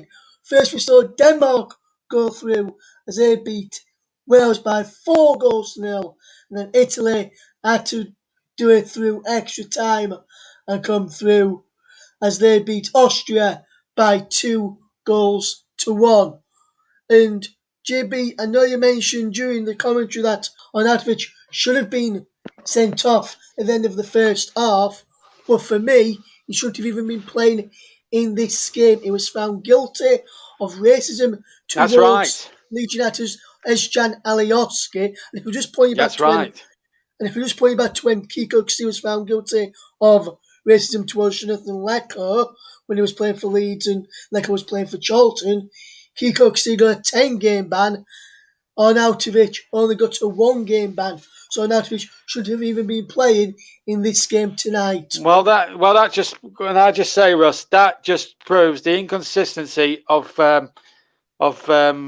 whoever is in charge of UEFA or whatever. I mean, the Football League, whatever they did at the time, banning them for 10 games was the right thing to do. UEFA, well, they're obviously a completely different kettle of fish. They like to obviously attract controversy wherever it takes them. Whoever's in charge, whether it's Il Fantano or whether it was Platini before that, you do make a valid point there. I mean, the racism thing, but the ultimate punishment has come their way tonight. And I didn't think, Arnautovic should have shut up really long before half time. I mean, he could have been sent off for not absolutely taking out Belotti near half time. And I think, if he'd have just kept his mouth shut then none of this would have happened. But Italy deserved it on the day. Austria made a good fight of it, but there you go. It's just, he won't be playing any for one thing that is for sure now, Russ. Arnautovic will not be playing a part in this tournament again. That is true, JB. That is true. As Italy go through, Austria go out. Well, for myself and JB, with almost 2 hours and 50 minutes on air, we thank you for joining us tonight. We've been on the Commentary Hub, JB Sports, Mike Ornamen's YouTube channel, the Commentary Hub on Twitter, via the Periscope, at Commentary Live 1, where you can catch all our tweets, all our commentaries that we do throughout Euro 2020, plus going forward into next season, and also on our Twitch channel as well. Make sure you go across there and find us live. So, from all of us here, we bid you farewell and thank you very much for listening. From all of us here, from myself, JB, and a brief spell from Barry Swain, thank you very much for listening. From all of us, good night. Good night.